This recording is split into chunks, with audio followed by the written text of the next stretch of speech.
Live streaming is on. Hello, everybody. We are in a different time than usual because people have obligations in life, and sometimes life goes above something else. So, hello. It's Monday or not, depending on what you watch this. And on the other side of this window, on the other side of the world, in a place that is as rainy as my homeland, and that I mean the rain because Barcelona, as you know, is hot as hell.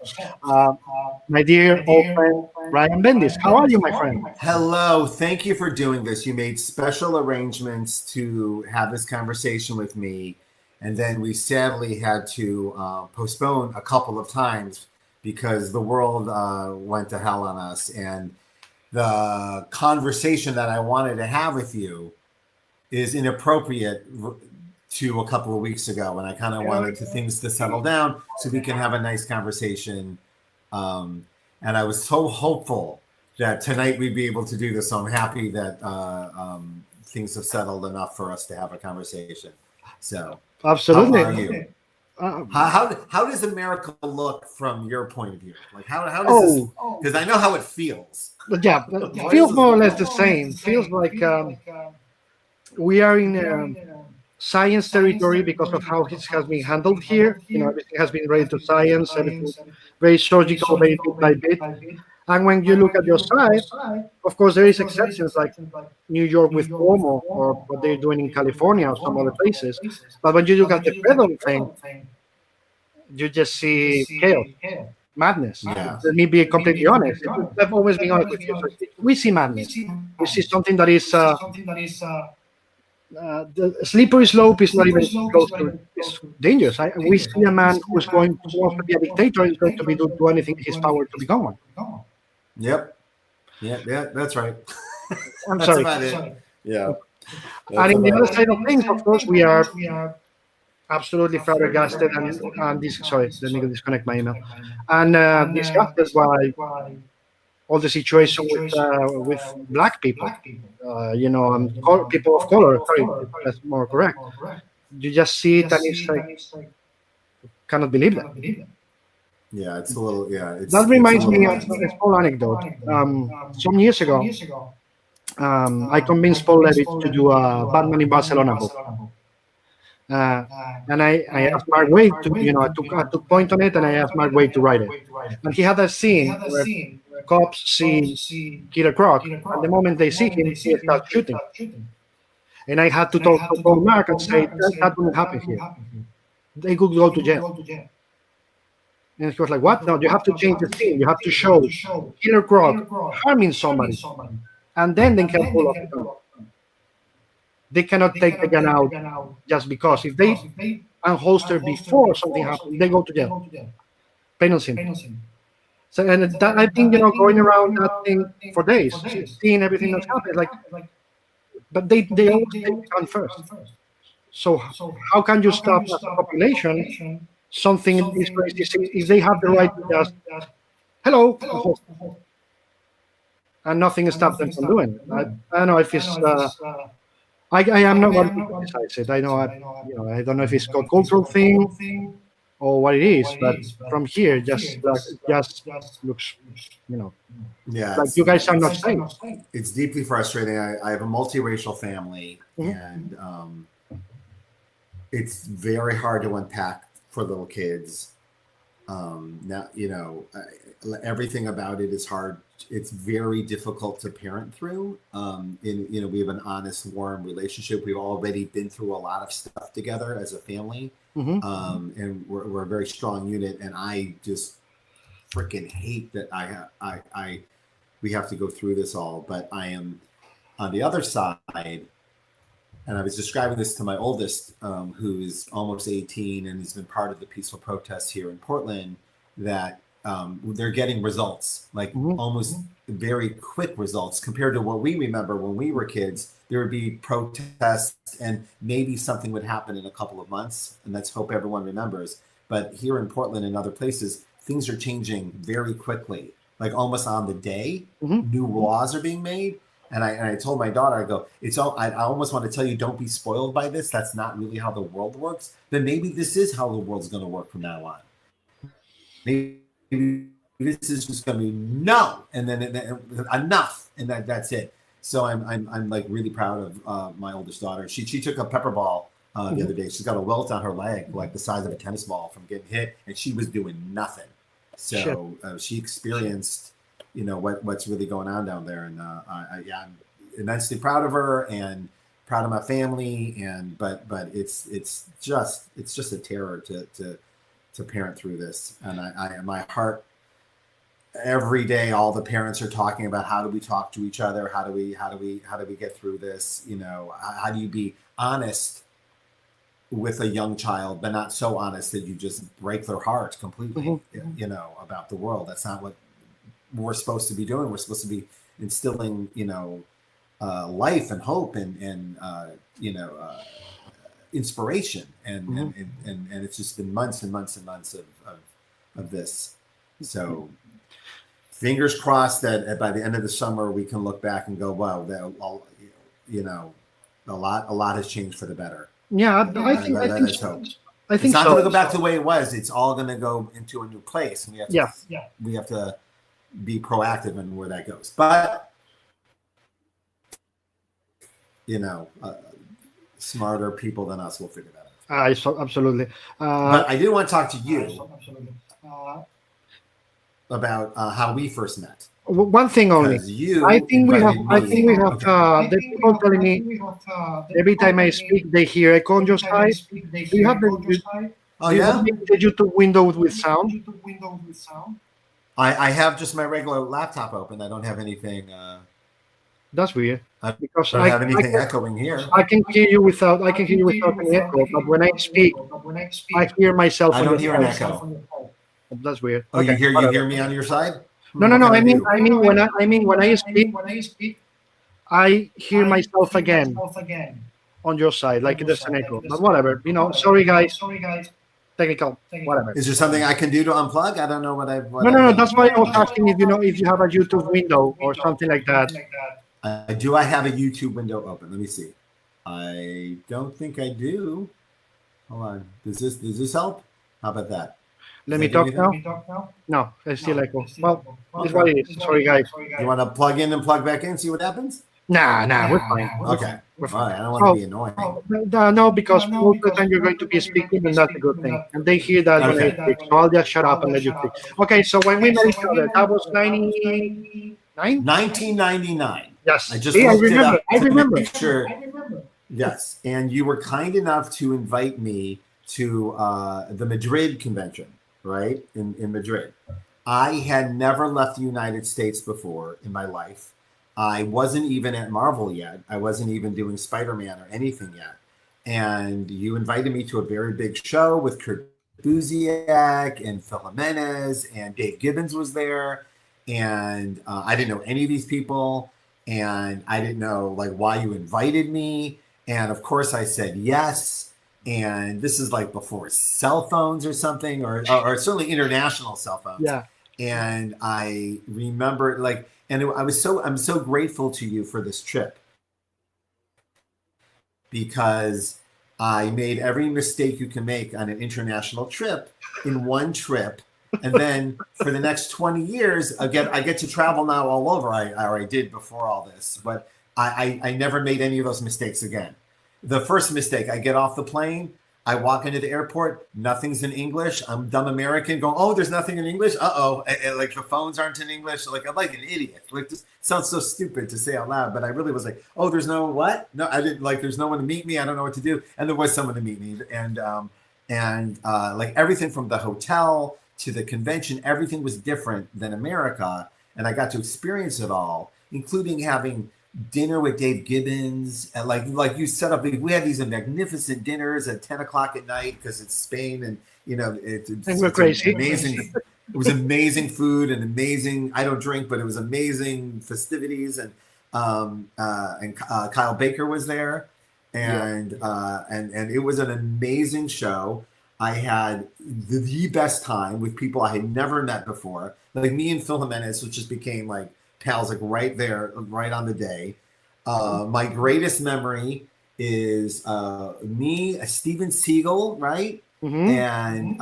And Phil Jimenez and we're walking just in the middle of the night, and there were spotlights in the sky. Like there was some kind of like show. We walked towards the spotlights. Let's see what the spotlights are. And there was some kind of like movie premiere, right? And we wanted to see what the movie premiere was. And considering I'm a little Jew, I can squeeze into anything. I like shove my little body into the crowd, and the crowd kind of pushed me out the other side. Like they weren't into me doing like, and I fell on my hands and knees on the red carpet of what was the world premiere of the movie Entrapment, starring Sean Connery and Catherine Zeta-Jones.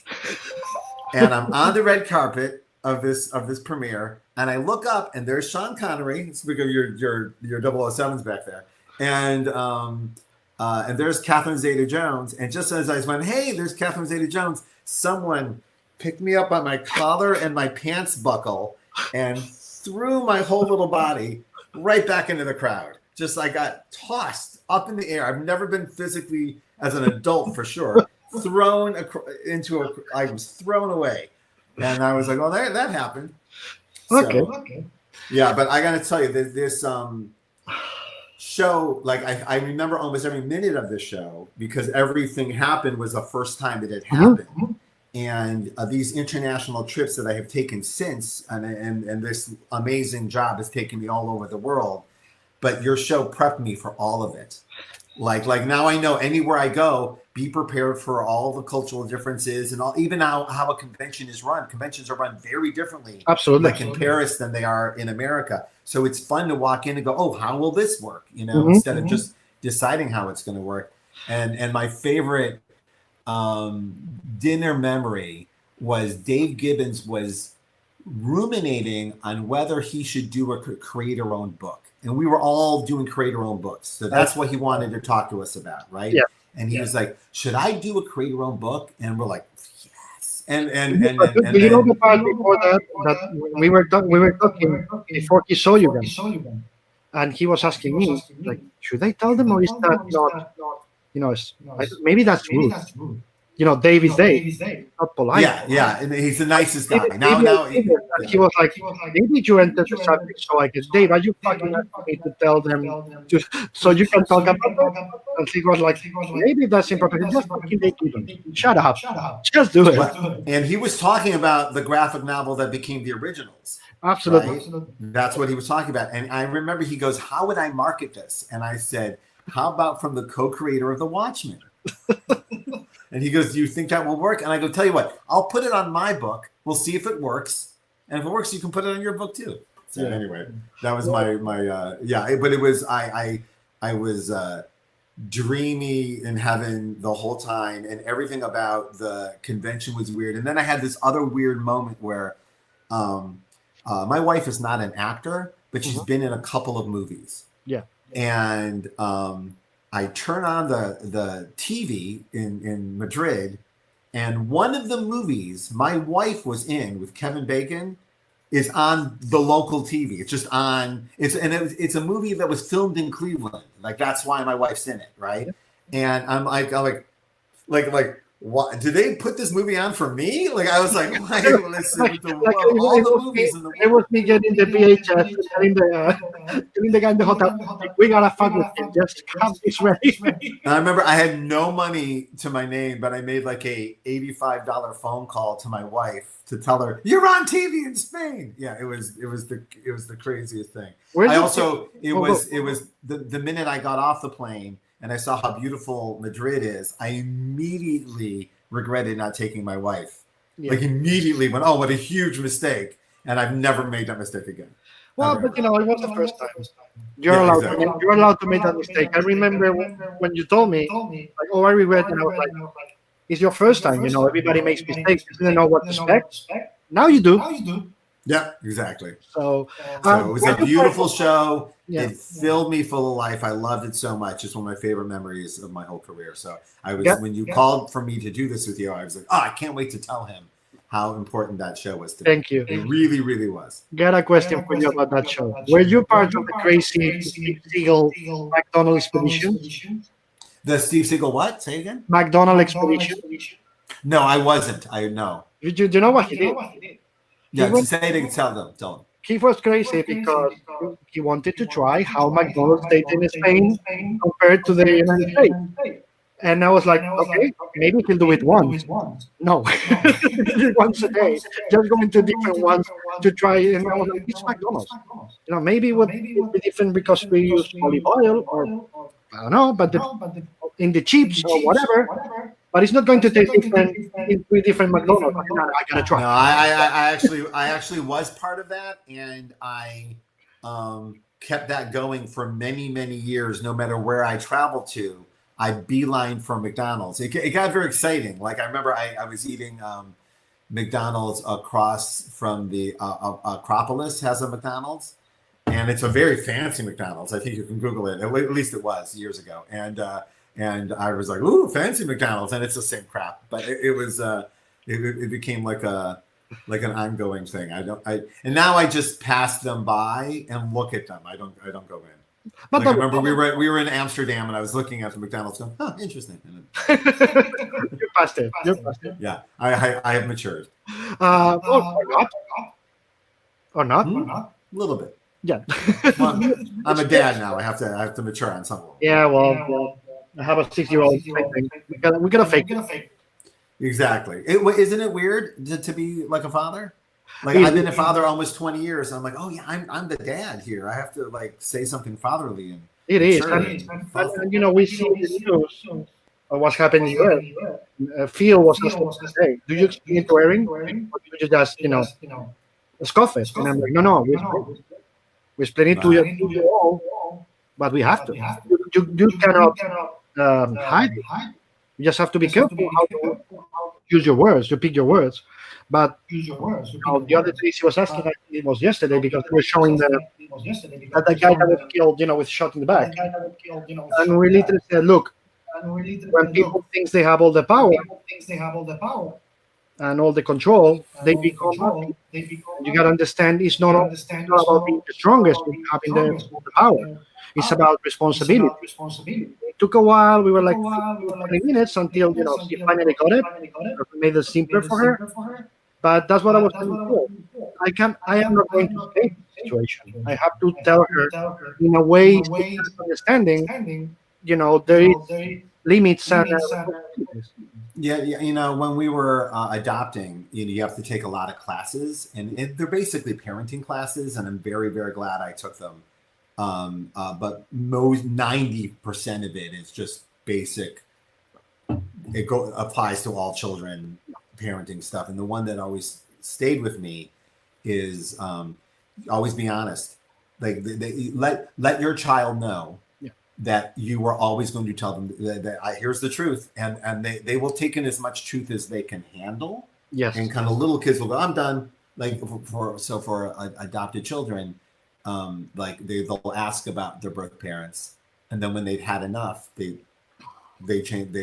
For now, and when they get older, the conversation gets deeper and more complex. But when they're 6 or 7, it means something different from when they're 16 or 17. And I just take that with me. I go, they have to know that mommy and daddy are going to always tell you the truth. Mm-hmm.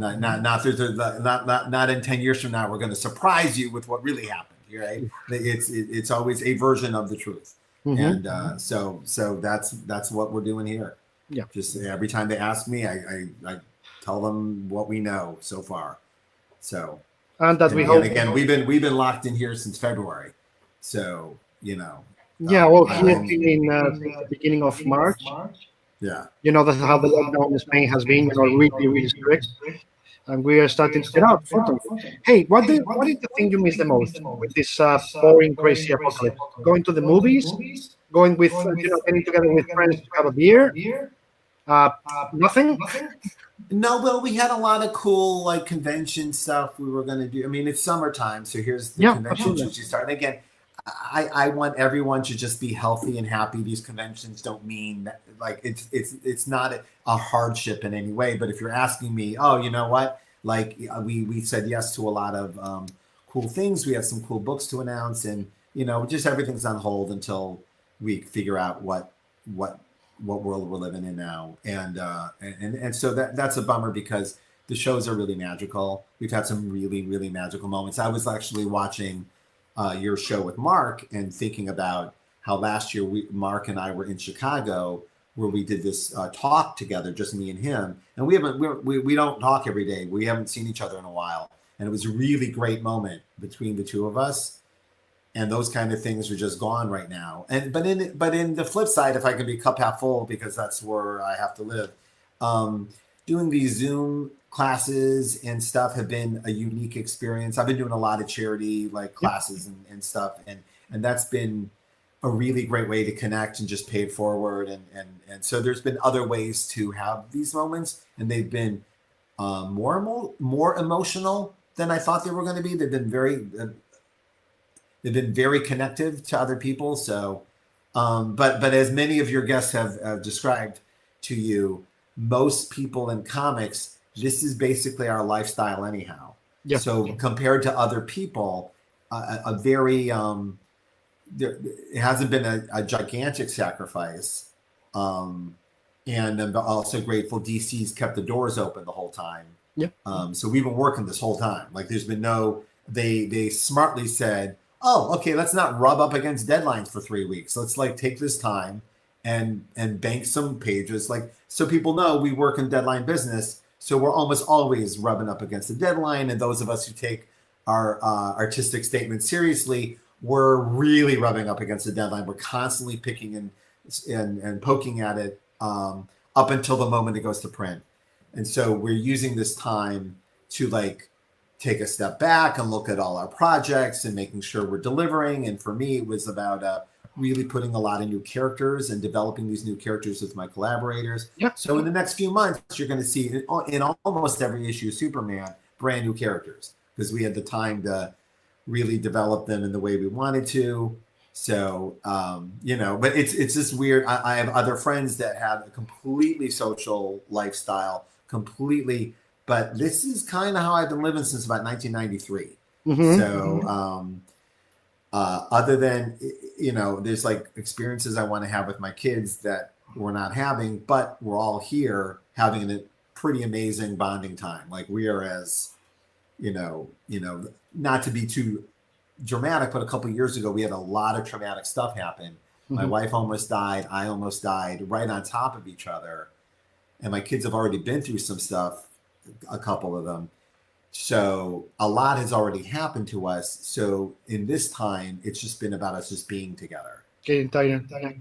Yeah, and just being there every day for each other. And so again, cup half full. It's kind of been great, and also we really like each other. Like we're all like, I was like, because I've heard from other families that like there's a lot of stress. I'm like, we're really really lucky. No, for us, same thing. Well, myself. Here, usually work in the office, but now that's her stuff. He's working from home, and the experience of having a 6-year-old who could be in a school. She's been with us the whole time for the last almost 4 months. So we are seeing him grow in a way that we could never do. Yeah, exactly. And all three of us together. It's not only me, or it's not only Paloma. Both of us are seeing her growing, and we are, supporting her, and how she grows mentally, physically, at the same time. So it's, of course, we are in a fucking horrible situation, but at the same time, when I talk to her in the future, I am going to miss that further, because I know that without the pandemic, we would never have the chance to experience your growth the way we're doing. So, as you said, glass half full. For us, this has been as a family. This has been an amazing experience. Yeah, it really has. And again, I know there's a lot of people going through real hardship, and I have been through the hospital hardship, and I know how difficult that is. And I have the benefit of all my friends with me, and the people who are going through COVID do not have that. I can't even imagine what that's like. I can't even fathom it. So I just letting people know, we've shared all our drama. I just wanted to let people know we're okay. Also, I had an eye patch on for about a month during this, and that really freaked some people out, including people in this house. I had a eye infection. It's better now. But it was It was a little scary. I literally had an eye infection that you can only get in Iraq. And the medicine is only available in New Zealand. And it was it was very strange. And I'm okay. It's all good. We had a great doctor's appointment on Friday. There you go. So, Good, yeah. good. Yeah. When I met you a long time ago in a galaxy far, far away, or whatever it's called, I remember you were setting up your booth. It was Andreco, yourself, booming in San Diego. You were doing your stuff, King's Torso and all that. And I remember David Mack, Michael. Yes, exactly. Mark Andreco and Michael. I mean, yeah. And I remember Mark Andreco, that's right. I remember at that booth that you told me you were working on Cement Preach, I think, and that you have gotten a call from Joe Quesada. Oh, really? Yeah, to make an Nick Fury book. Say it again? To do a Nick Fury book. That's right. You were at that San Diego? Yes. Ooh, that was a good San Diego. That was a good San Diego. You saw me in chaos. You saw me in a tornado. It was amazing because I kept, just going around to do my shit, my convention shit, my artist representation shit, and every time I went around or homing or the other, like, just come in, sit down, relax. And we just sat down for like 20, 25 minutes, blah, blah, blah, blah, blah, blah, blah. And they were like, okay, chaos again. And that, you mentioned that. And I bring it all back because I was remembering this day. But that project never happened. It never happened. It all moved around. Never happened. And it was a crazy weekend. And I told this a little bit on those shows, but this is a long time ago. People won't remember. So I'm someone who was desperate to break in at Marvel or DC since I was 6 years old. I was submitting to editors at like age 9. Like I was mailing things in thinking I was ready. It's just a matter of them opening the envelope and I am the artist of Spider-Man. That's all it's going to take is that they have to open the envelope and I'm in. I was terrible. I was not a child prodigy. I was just like every other schmuck sending in their stuff. I had no art classes. Nothing. It's just tracing and crap. So I've been very focused on this my whole career. And then in the 90s, when I started making independent comics, I had a better sense of how the industry worked, and I kind of like let go of that a little bit. Not that I didn't want it, of course I did, but I was very aware that I'm not the flavor that they publish. They don't make what I make, so stop asking them to. Right? It's just not. If that's not like if this is what if Jinx and Goldfish is what you want to do, then stop asking to draw the Teen Titans. Like that's So I focus on your thing, and all of my heroes would say, focus on your thing. Don't worry about them. Worry about you. They'll find you if they need you. Yeah. Right? They are looking for you. Yeah. They will come find you. And then so around this time, David Mack had broken bread with Joe Quesada first. And David was the writer of Daredevil and doing the covers and stuff, and they really got along really well. Like Joe's, you met Joe. Joe's a great guy. They totally got along.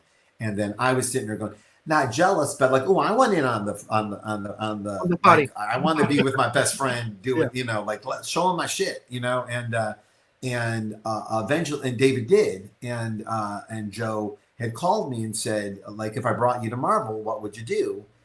And we started talking about Nick Fury, Daredevil, Doctor Strange, literally the characters that every single person who gets that call says. Everyone says, and again, this is 20 years ago. Everyone says Doctor Strange and everyone gets a no because Doctor Strange only goes for 4 issues. No matter if Jesus came down from heaven and did Doctor Strange, it would go for 6 issues. and that was the feeling back then. Now, of course, not the case. And very different world. And so I did. I pitched everything, and they go, "Ooh, Nick Fury is the Marvel Knights book we want to do that we don't have." And I'm like, "Oh, let's do it." And I wrote up a whole pitch. I'm sure I have it on my computer still. And it was me and David would write a prestige format book, and then the arrogance of us, like we pitch a prestige format book. We've done nothing, but now we should get the fanciest paper. And David also had built a relationship with Bill Sienkiewicz. And we said, Bill, would you do this with us? And he said, yes. He said, I would love to do that. I'm dying to do this, right? And we're like, wow.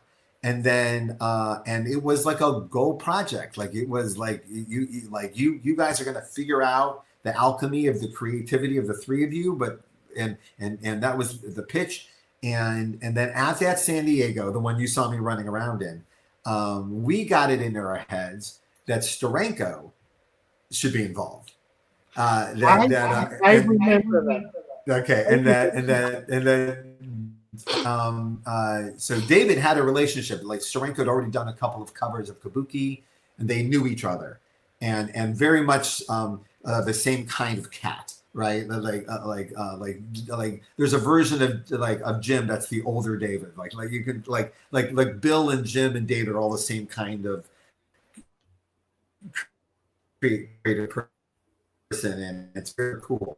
And so we went to Joe and said, can we get, like, we had this idea about Steranko doing the opening and the closing and the covers. And he goes, listen, he's got a rocky relationship with Marvel. If you can get it going, that would be great. I'm not going to get into all the details, but we did not get it going. And in fact, in getting Jim involved in the project kind of killed the project for a while. It just made it a huge head. It just became a monstrous headache that had gone back years before there was a history that me and David just did not know about, like a business history we did not know. So getting him involved just turned it all to hell. And then I think like very quickly that week, Joe goes, while we're figuring this out, can you do me a favor and take over Daredevil? So he goes, Daredevil, like Kevin is off doing something and he's late and it's our flagship book and we don't have it. So if you could do a few issues, you and David do a few issues of Daredevil and will help us get that book back on track until Kevin comes back. And then we'll take it from there. And lo and behold, what happens, Kevin never came back. I stayed on Daredevil for about 5.5 years. The Nick Fury book never happened, even though the truth of it ended up becoming like Secret War, the book I did with Gabriel Del Auto, but very different. Like I looked up that Nick Fury thing. I'm sure not a word of it, but the what I wanted out of the character showed up in Secret War. So so we got it all, and we ended up like having like this great long relationship with Bill Sienkiewicz, and we did Daredevil End of Days with him, and he even helped us with cover this year, and every time we've worked together, it's been like a really beautiful experience. Not just like, oh, that was fun, like a really, like that moved me. I'm really glad we did this together, like behind the scenes. Like no one would guess, but Daredevil End of Days was one of our best experiences of all the projects. That one really hit home for me and Klaus and Bill and David, and all for different reasons. And so it was quite amazing. And Jim has been amazing to me personally. He even wrote like stuff for me for Words for Pictures, but that Nick Fury book was not to be. In fact, here's something that Jim will hate. A few years ago, I was at San Diego with my oldest, and we bumped into Jim, and I was having a conversation with him, and my daughter never does this, but she took my phone and started filming me and Jim talking privately, a very private conversation, but a very meaningful one to me. And then when it was over, she goes, "Oh, Dad, I filmed that." I go, "Why?" She goes, "It looked like it was important to you. Like I've never seen you like that before." I said, "I bet Dad wants this," and she was right. She was so right. But I'm not like I would never post it. Jim would kill me. But yeah, it was yeah. So there you go. So it all worked out fine. Is my point. Yeah. You're let's say it this way. Your taste is at the beginning when I met you. Aside of you liking superheroes career, you always look to me like the crime noir guy. That was your niche. And then you turn it around, you are like the biggest superhero writer in the last 15, 20 years. I am saying that. Don't argue with me. No, yeah, whatever. Go ahead. All kidding aside, how did it work in your brain? I mean, how did you have to retool what you wanted to do to adapt to, okay, now I am. No, I have a better sense of it now. If you would ask me while it was happening, I wouldn't. And people did, and my answers weren't very good.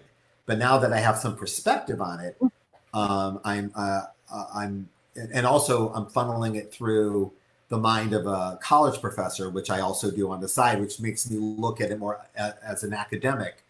Now I can see the road for me. Like if I had planned it, it was great, but I didn't plan it, and I was lucky.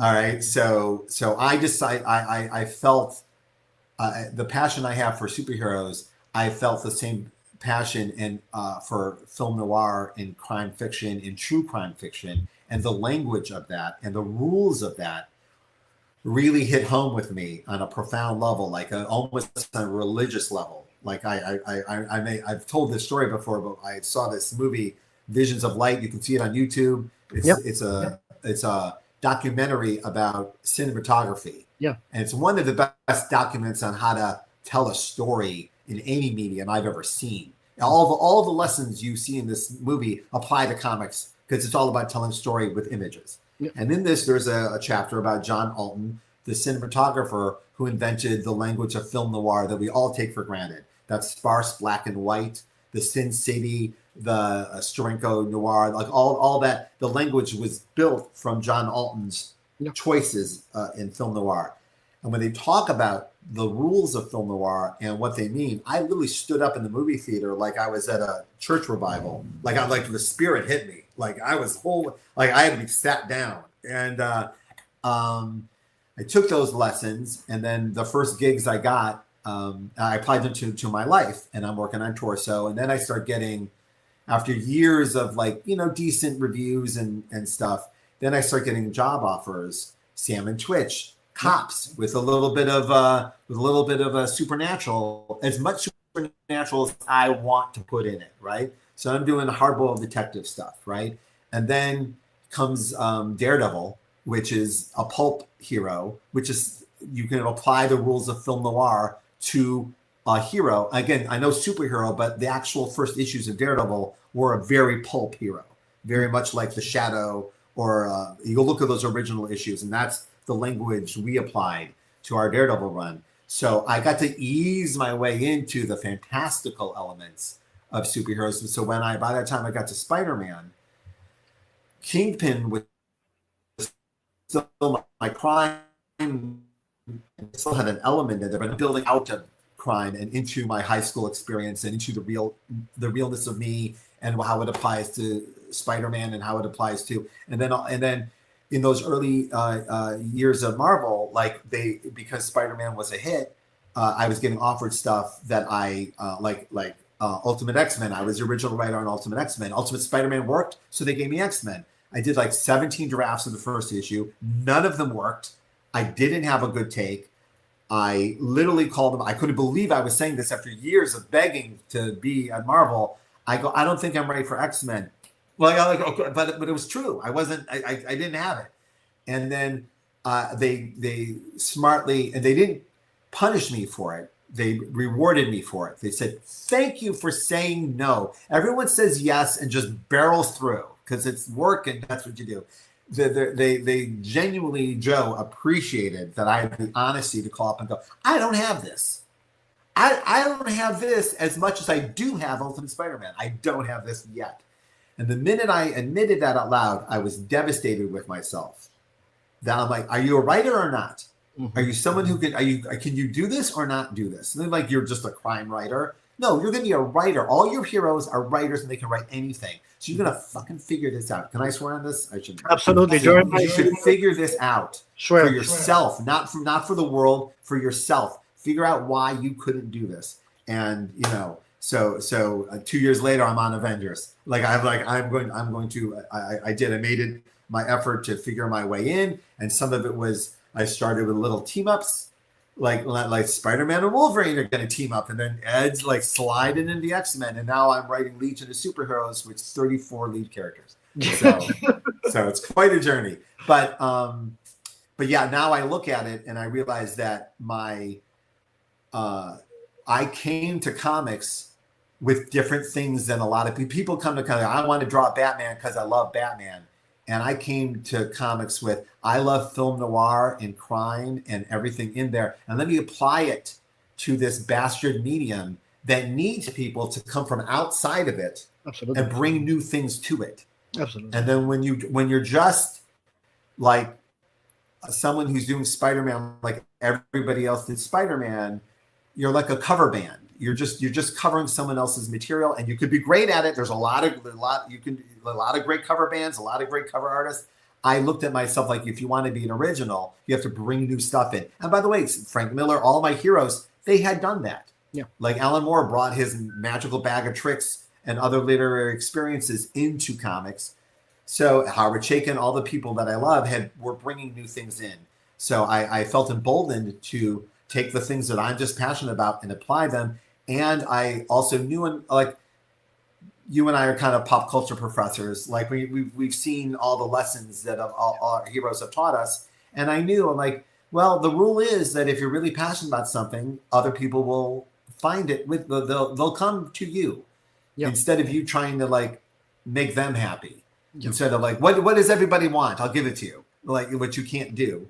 Just I'm going to do what I want to do, and hopefully enough people will get into it. And I had so much failure throughout the 90s, and not failure because goddamn it was fun, but like nothing sold more than it sold just enough for me to make another book. Mm-hmm. Like, you know what I mean? It wasn't paying any bills, but I wasn't costing anybody any money.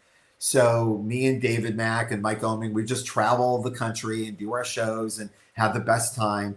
But there was no sign that it was ever going to be different. Mm-hmm. That this is just going to be my life. I'm just a guy who goes to shows and makes my books, and hopefully I'll get to keep going. But like I remember, like we talk about this all the time. When I got married, you know, my wife married an independent comic book artist, right? She ended up married to a nice Jewish doctor. I got a doctorate later and all that. Like, so, but that was not what was going to happen. That was not on the menu. So, but looking back on it now, I made a lot of very good choices, long-term choices. Mm-hmm. Stick to your guns, do your thing, scare yourself, try things you don't know how to do. You know, all those things that I admire in other people. I tried them. It feels bad when you fail, right? It doesn't feel like I'm really failing the shit out of this, but but looking back at it, I'm always proud of myself for trying. And again, now that I've had the horrible experience of having been told that I wasn't going to leave a hospital, I've really thought about this stuff. I really unpacked what I was proud of and what I wasn't. And it was very easy to look at and go, well, that's the stuff I'm proud of stuff. So when I teach or when I talk to other writers and artists, I make that very clear. Just fail. Just go out. Just try and fail. Everybody you admire has fallen on their ass. Yeah. They've fallen on their ass before they had success. They've fallen on their ass during success, after success. It's part of it. It's where you find out who you are.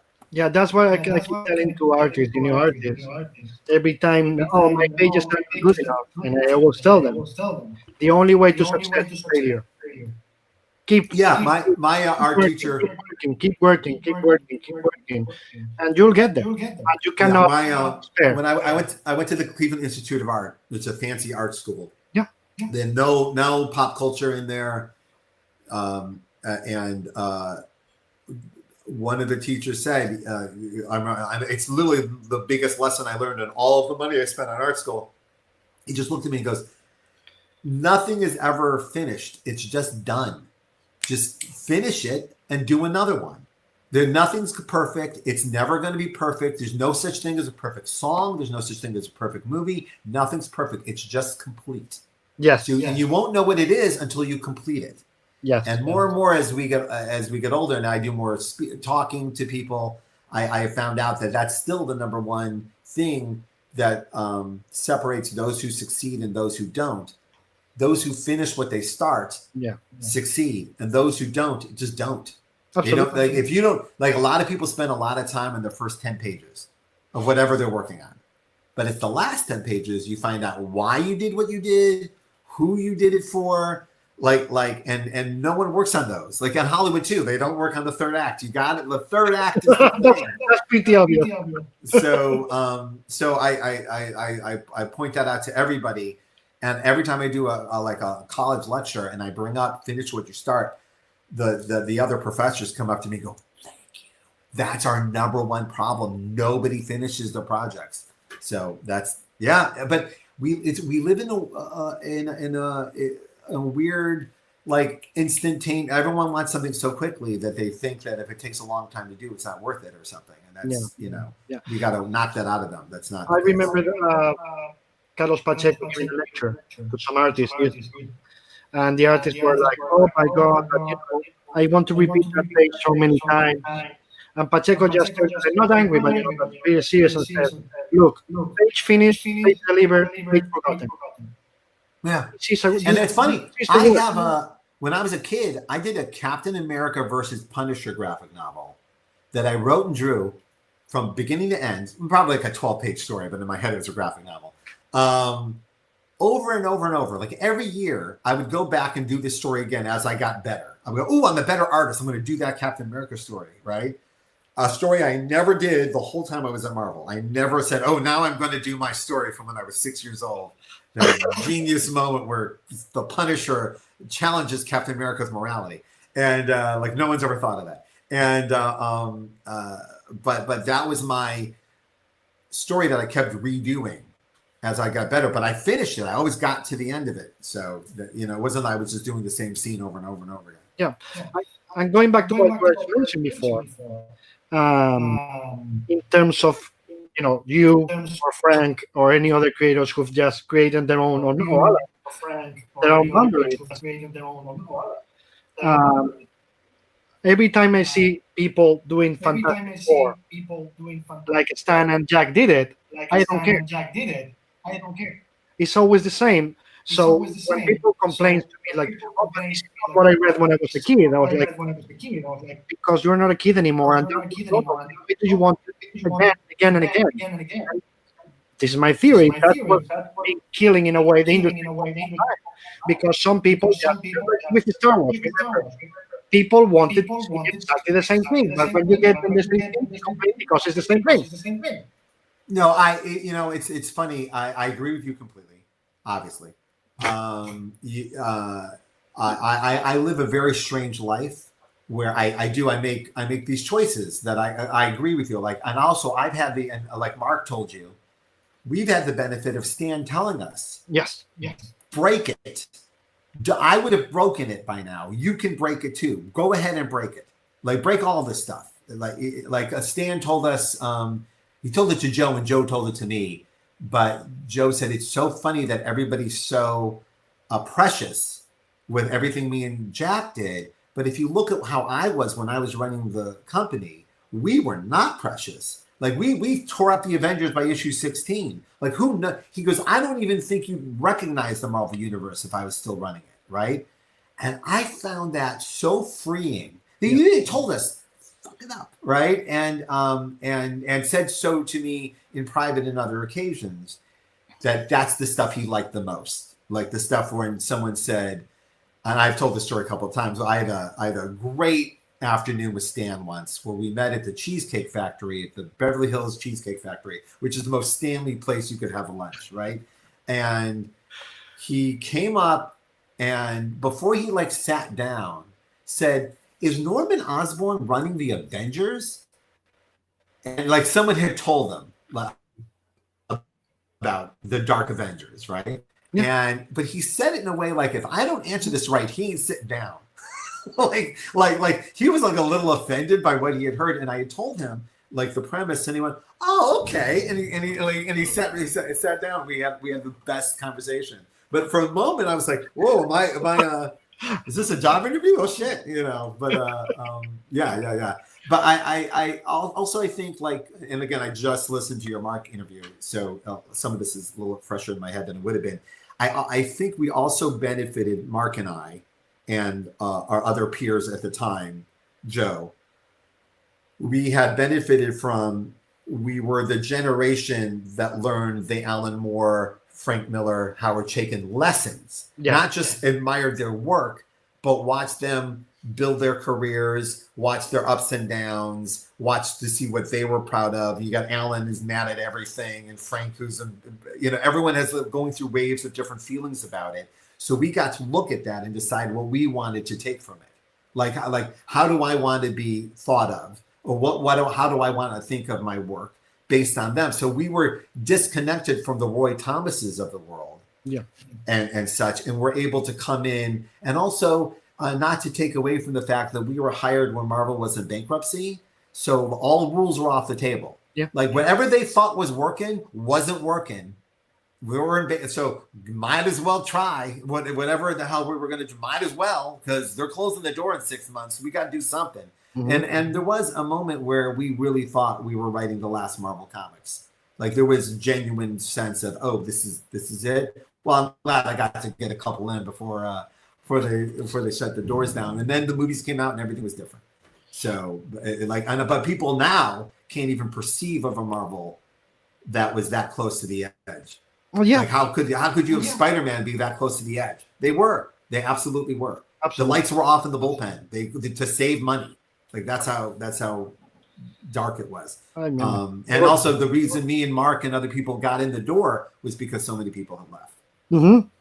Yeah, there was a lot of people just went to video games to make their money, and they were right to do that.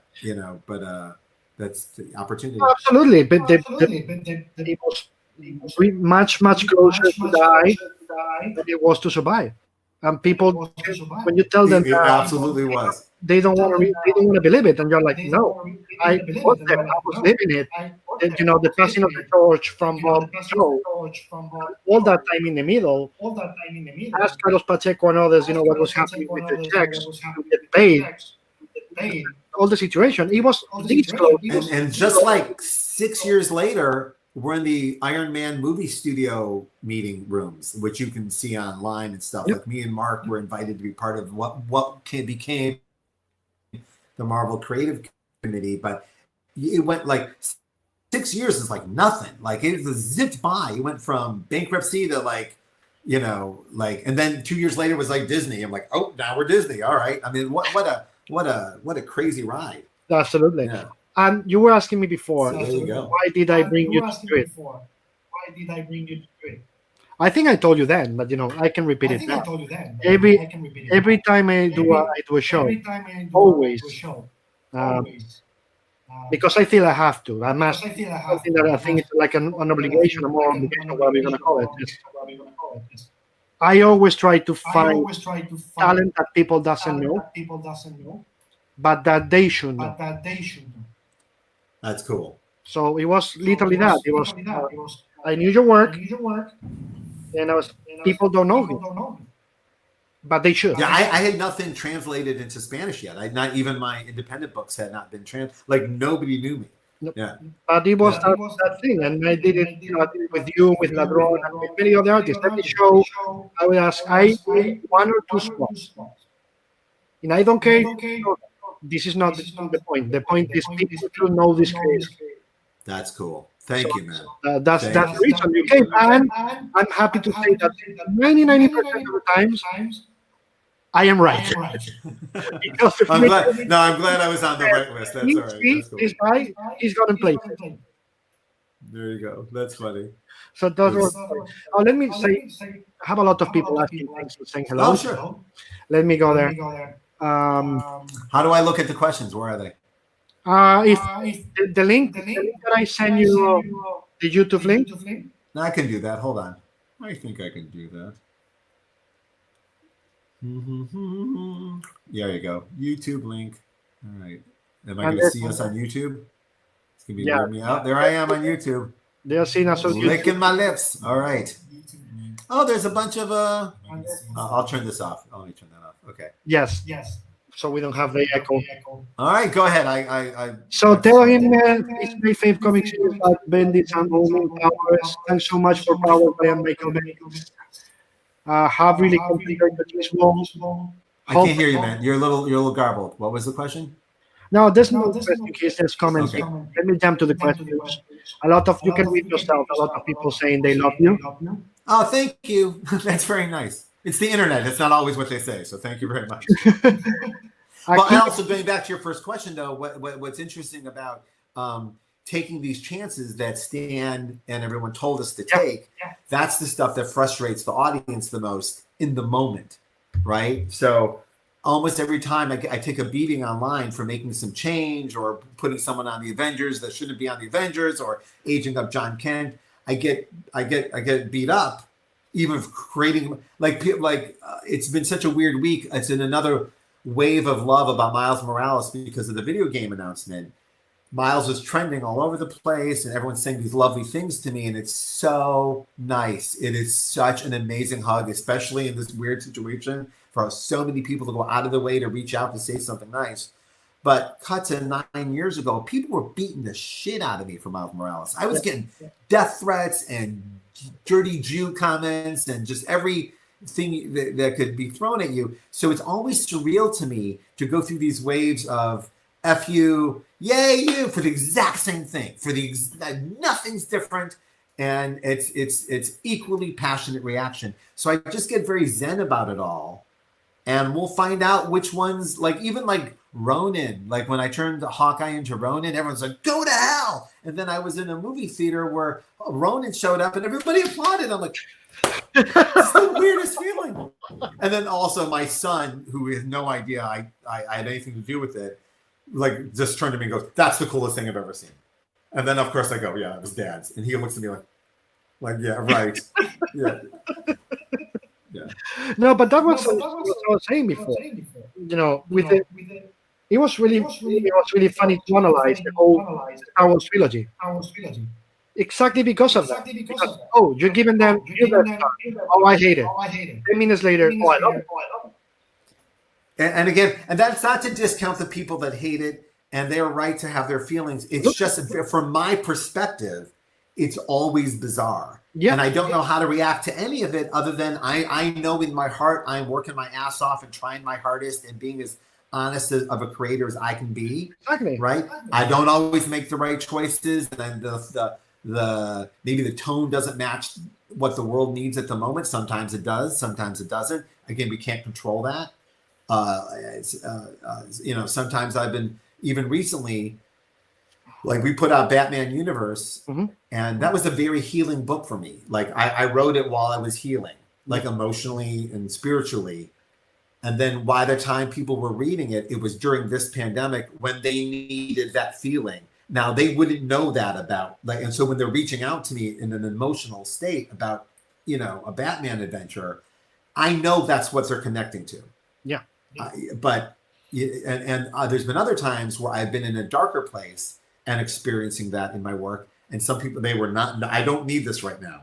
This is not what I need. Stop killing Gwen Stacy. I need a hug. That kind of thing. So you never know. Yeah, you never know. But what are you going to do? Start breaking? Yeah. See, sometimes when I talk about this, it sounds like I'm dismissing criticism. Go ahead. I'm sorry. No, I just want to say, imagine Stan telling Jerry Conway you cannot kill Gwen. You know what I mean? Yeah. When 10 years, like in the 70s, and Stan was he was a pioneer of change. He wanted to break his story. And people were like, oh, you shouldn't touch what Stan did. He was the first one breaking them. Yep. And I think these are the kind of things we think about all the time when we're making our choices, that we should break them or not break them. And here it is 40 years later, you're still talking about it. It was a good choice. I'm just sorry. Just, that's how I'm going to think.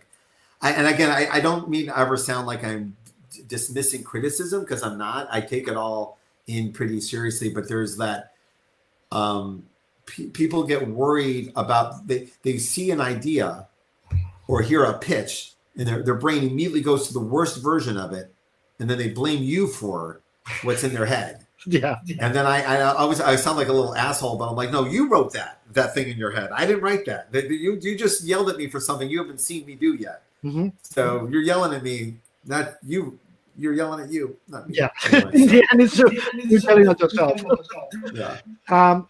So Locke Van Howard asks, a pleasure, Brian. I was hooked on your work in Daredevil, where your decompressive storytelling became well known. How do you think this affected the way of storytelling in comics in the following years? Oh, I don't think it did. I think there's exceptional pieces of art and literature in any medium that you can look at and go, well, that just changed everything for everybody, right? Like Citizen Kane, Fight Club, The Matrix, like just in movies. And then there's just some people who, just by their nature, are always trying to do their best work and to project a truth in everything they do. That's where I think I do the most good. Not that there's one piece that you point at and go, oh, it's that one, but just my general consistency of no matter what book I'm on, I'm coming at it from an honest place. Mm-hmm.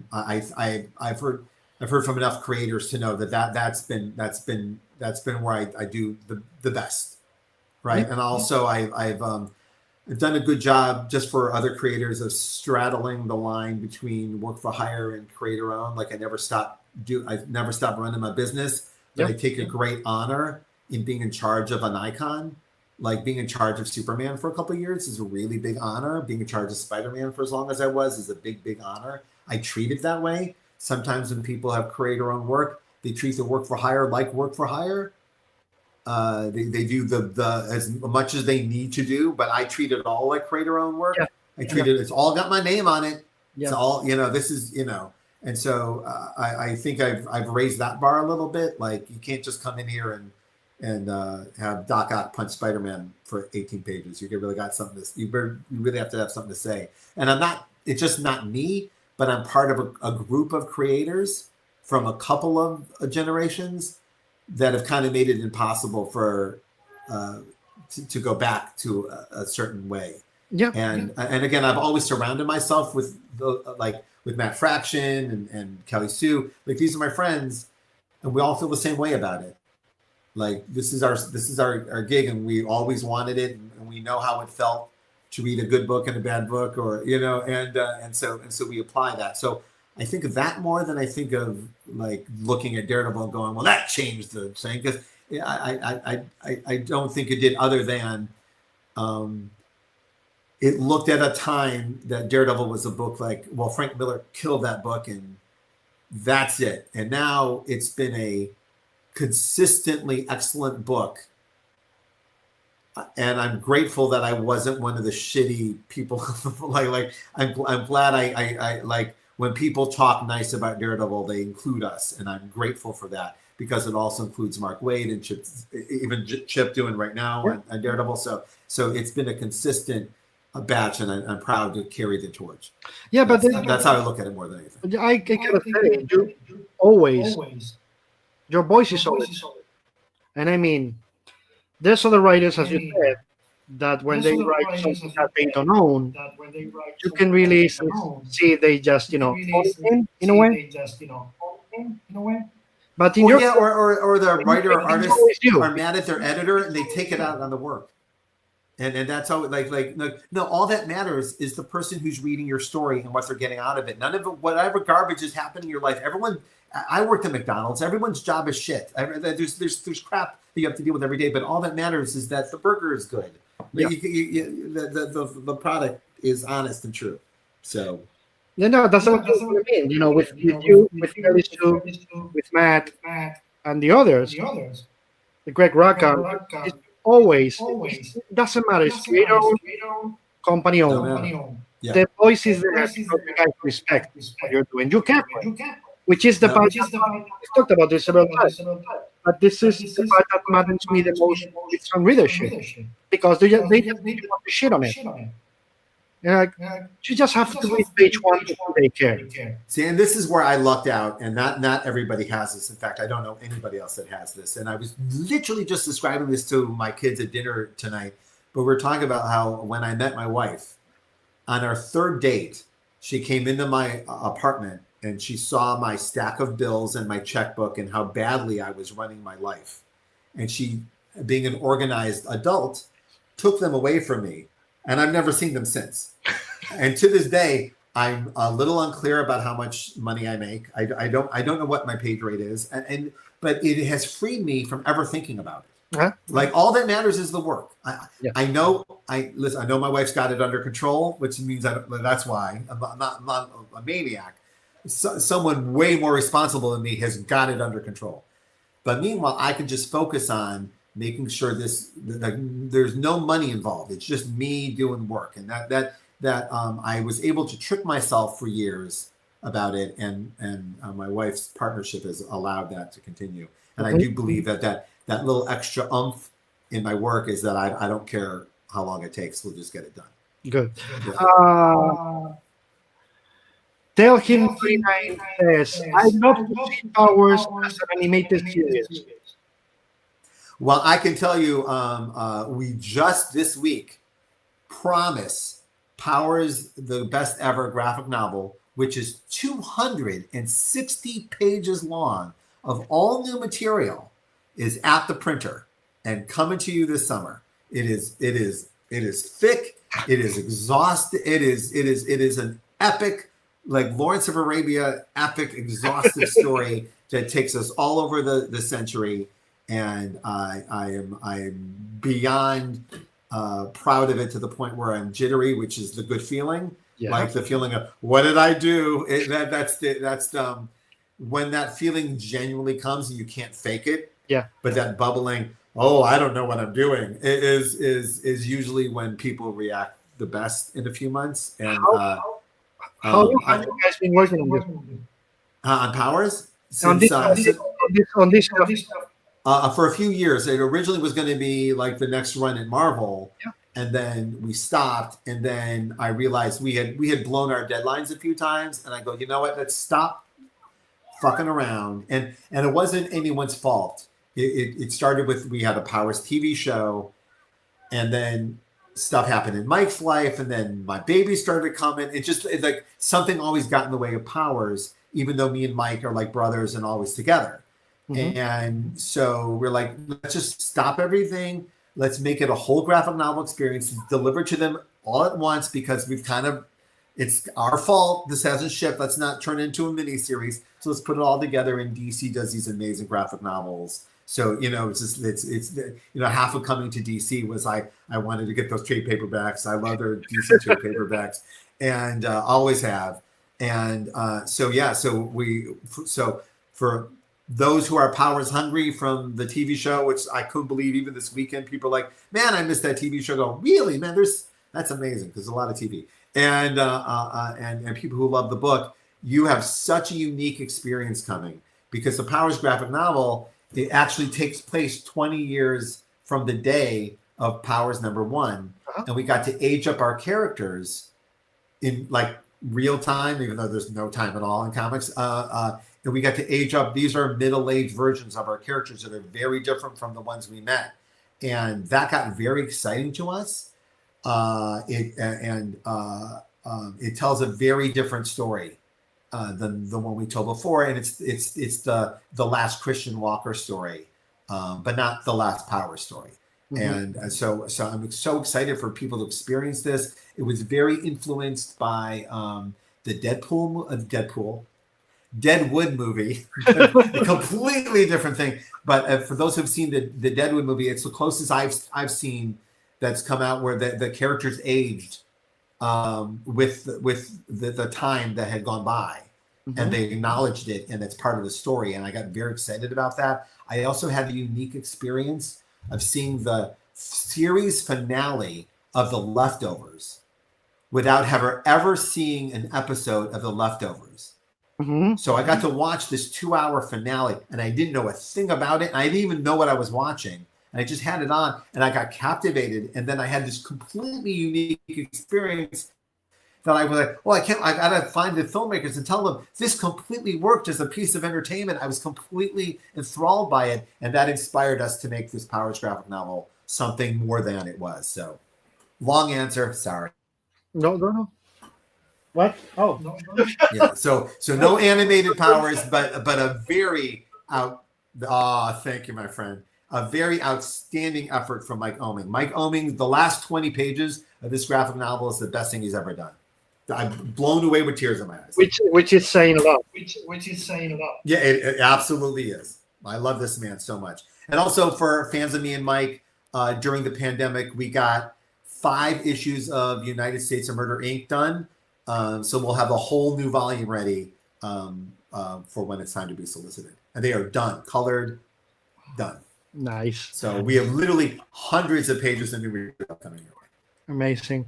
That's a Look, good feeling, by the way. absolutely. Telhin asks, what Australian comics and entertainment have you read or watched? What Australian comics have I read? Yeah, Australian comics or Oh, entertainment. that's a cheat for me because I love Tom Taylor, and when I went, and again, just a couple years after I visited you, I'm in Australia having one of the great experiences of my life at those shows, and I know Nicola Scott very well. Nicola, to thank you very much. And Nicola just did some work with me on Legion of Superheroes, so I'm. And when I went to Australia, I visited some stores, and they literally hooked me up with like what was going on in the local scene. So I've been always a little bit involved in it, you know. And I remember a convention just not that long ago where Tom Taylor came up to me with the Deep graphic novel, like before it was a Netflix show and everything, and just gave it to me, and I took it home and loved it. My kids love it too. It's a great graphic novel. So yeah. And also, we invented an Australian superhero for X-Men. Yeah. I was in the Gold Coast. I was staying in the Gold Coast, Australia, and I saw some of the craziest shit I've ever seen, and it inspired me. See, guys, he knows. Yeah. And if you don't know Tom Taylor's work or Nicola Scott's work, I guess you know. But if you don't, start. Again, this is like a cheating answer for me. Like, there's a whole parts of the world I don't know anything about the comics community, but this one I got. He asked about Australia, so good for you. Yeah.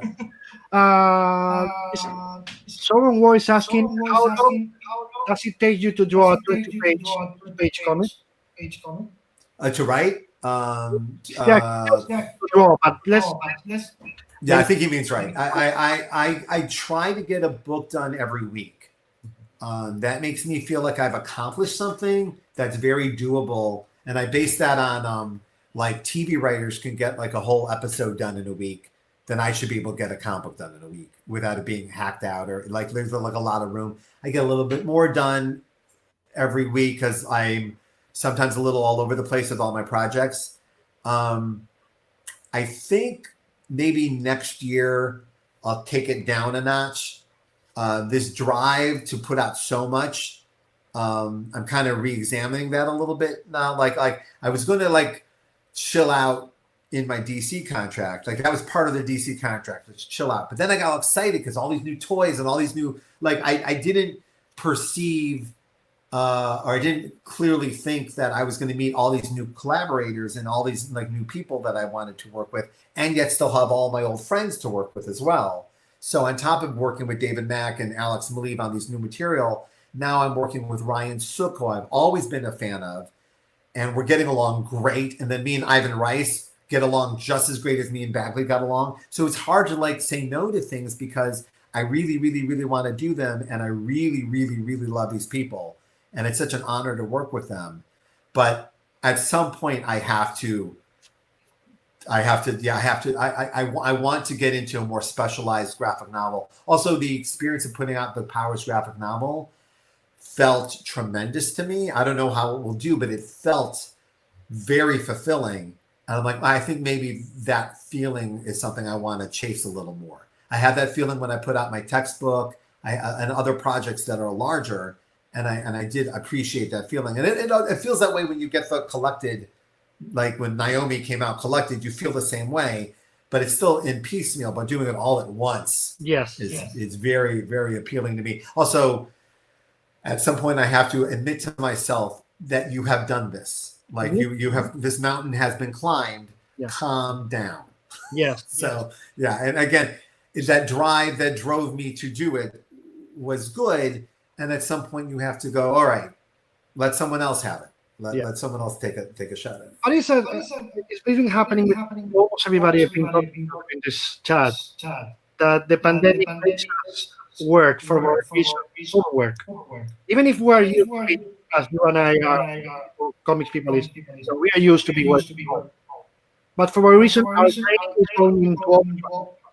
So everybody I've been talking to, or almost everybody, I'm actually working more than I was before the pandemic. There's no reason. I am just working more. I am producing more. And it's like we all have our heads. When it's over, we need to chill. We're getting real honest here, but I have to start really looking at like my self-worth and the energy of my life is so rich with my family that I have to say to myself, you have that. You don't have to push this hard. Yes. Right. And also somebody online posted like who's written the most pages in all of comics, like the whole history of comics, like who's written the most. And I was like number 7, and everyone else on the list had passed away. Like it was like Stan, like, you know what I mean? And it's 7. And if you included all the stuff I've done in the pandemic that no one has seen, I will be number 4. Like they don't know that like 260 page graphic novel, like I'm 500 pages away from being in the top 5, right? I'm like, and immediately I went, wow. And then I went, what is wrong with me? Like what? Like I immediately went to, all right, dude, calm down. Like that is crazy. And so I've had a bunch of emotions about this. But my love for the medium is so it never feels unhealthy while I'm doing it. I feel very passionate, and I'm not saying I'm unhealthy for wanting to do my work, but I do want to examine what's driving me to do what I'm doing and make sure it's all in a good place. And also, you've been for such a long time in a serialized way. I mean, monthly, floppies, blah, blah, blah. But that's not exactly how you started either. You know, so it's maybe coming back around to a point when you're like, I've been doing this serialized for so long. Maybe at least what I get from what you just told me, Star Wars graphic novel unfold.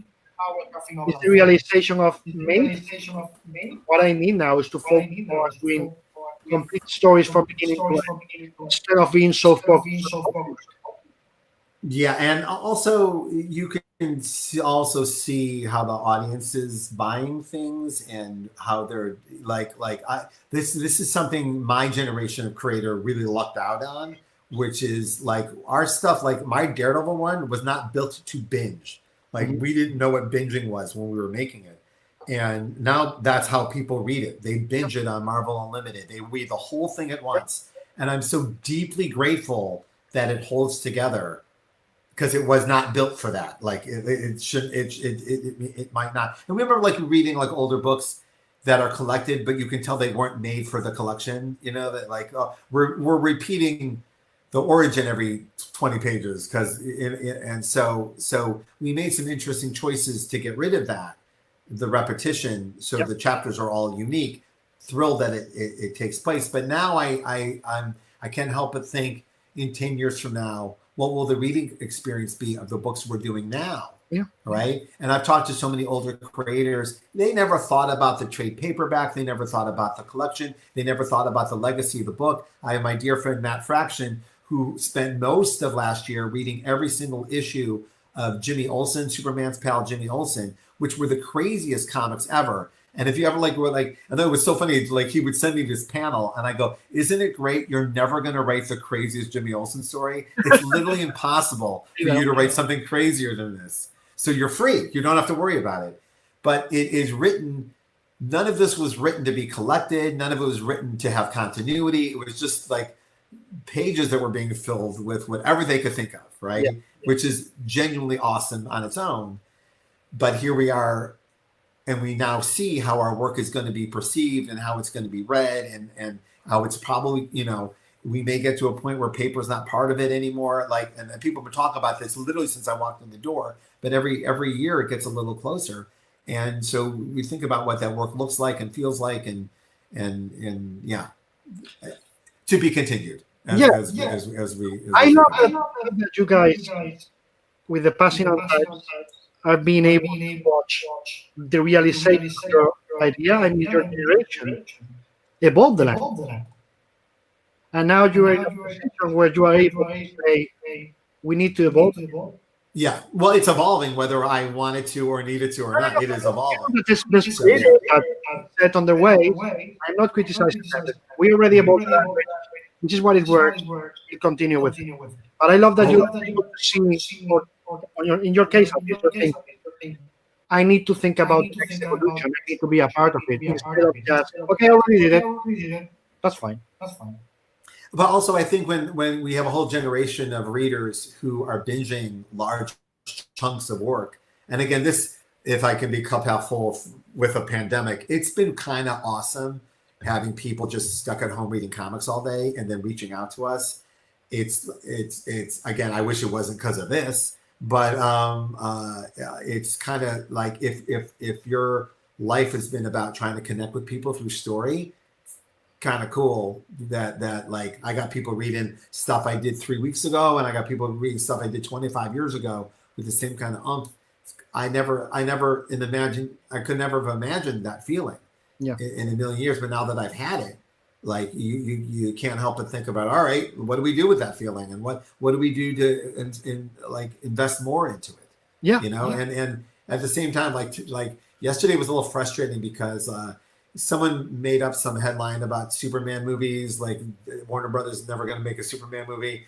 And again, I have been the victim of so many bullshit headlines that one just felt like, I don't know if it's true or not. It could be very true. Mm-hmm. It just felt bullshitty. And also, like, we've seen a bunch, like it's like, and everyone's like, they don't want to think about the horror anymore, so they're going to yell about Superman movies. Like, everyone was on my feed just yelling about Superman movies. And I love movies. I love the TV shows. I love making them. I love being part of them. But can we stop pretending that movies are the be-all, end-all existence of a character? That something's happened in our culture where reading is the least important way to experience a character, and that's not true at all. It's the most intimate, powerful way. The reason Superman fans are so outraged is because we've read awesome Superman comics. I'm not talking about mine, I'm talking about others.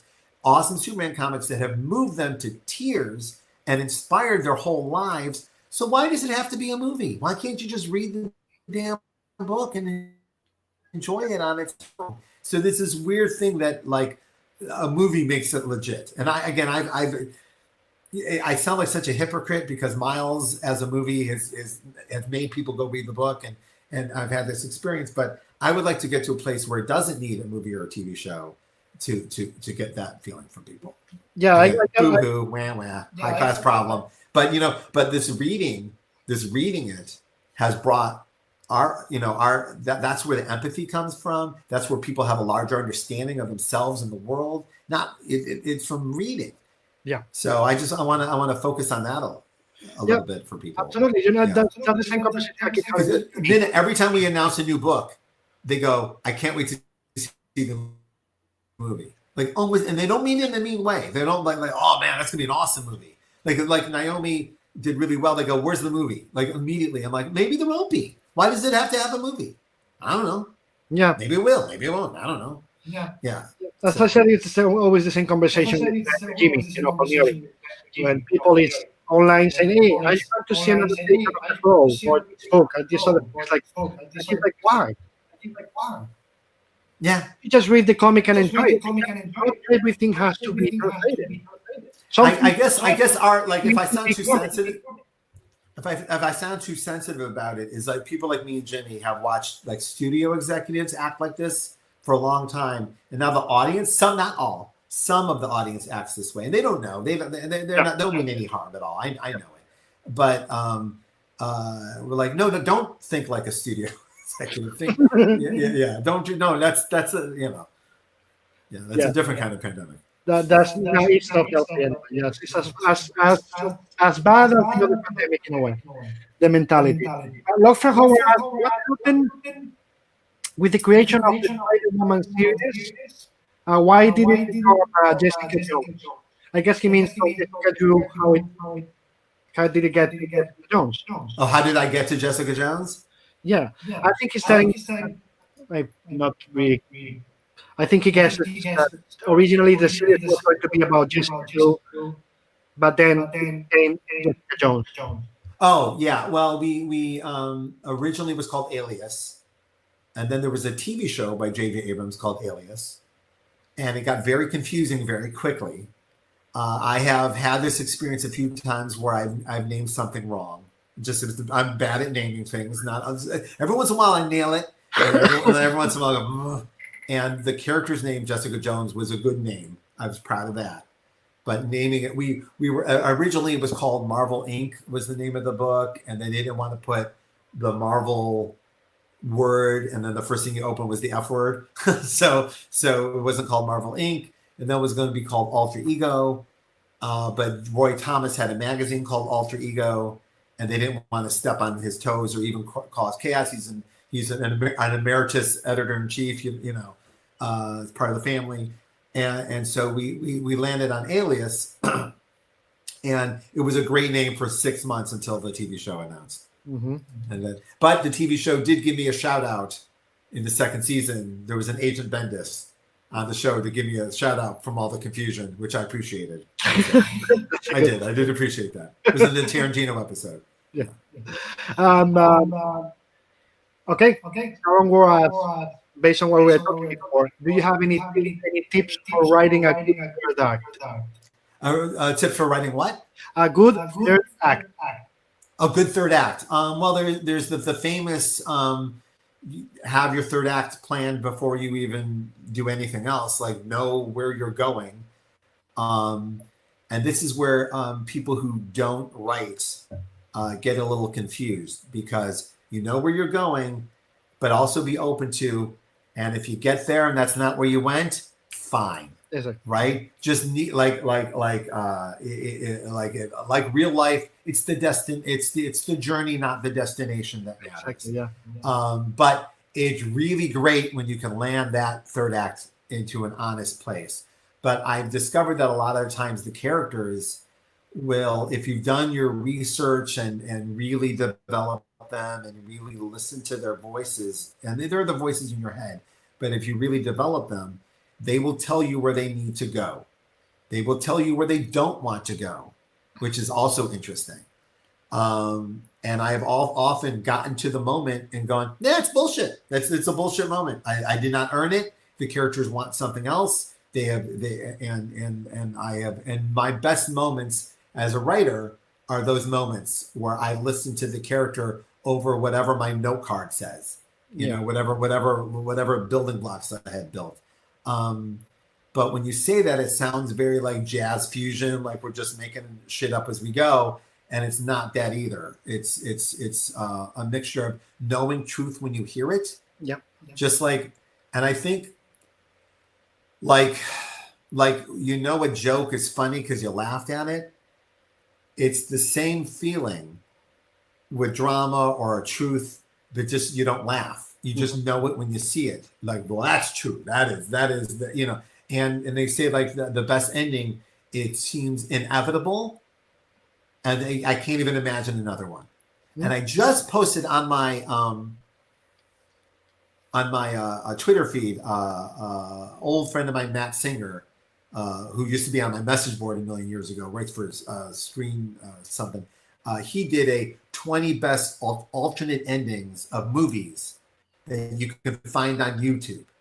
Like, here's an alternate ending of Little Shop of Horrors, Die Hard, and I must have spent 3 hours the other night. I watched every single one. It was 20 of the best alternative endings, and all from great filmmakers, and some of them filmed elaborately before they were abandoned, either by the audience or by the studio.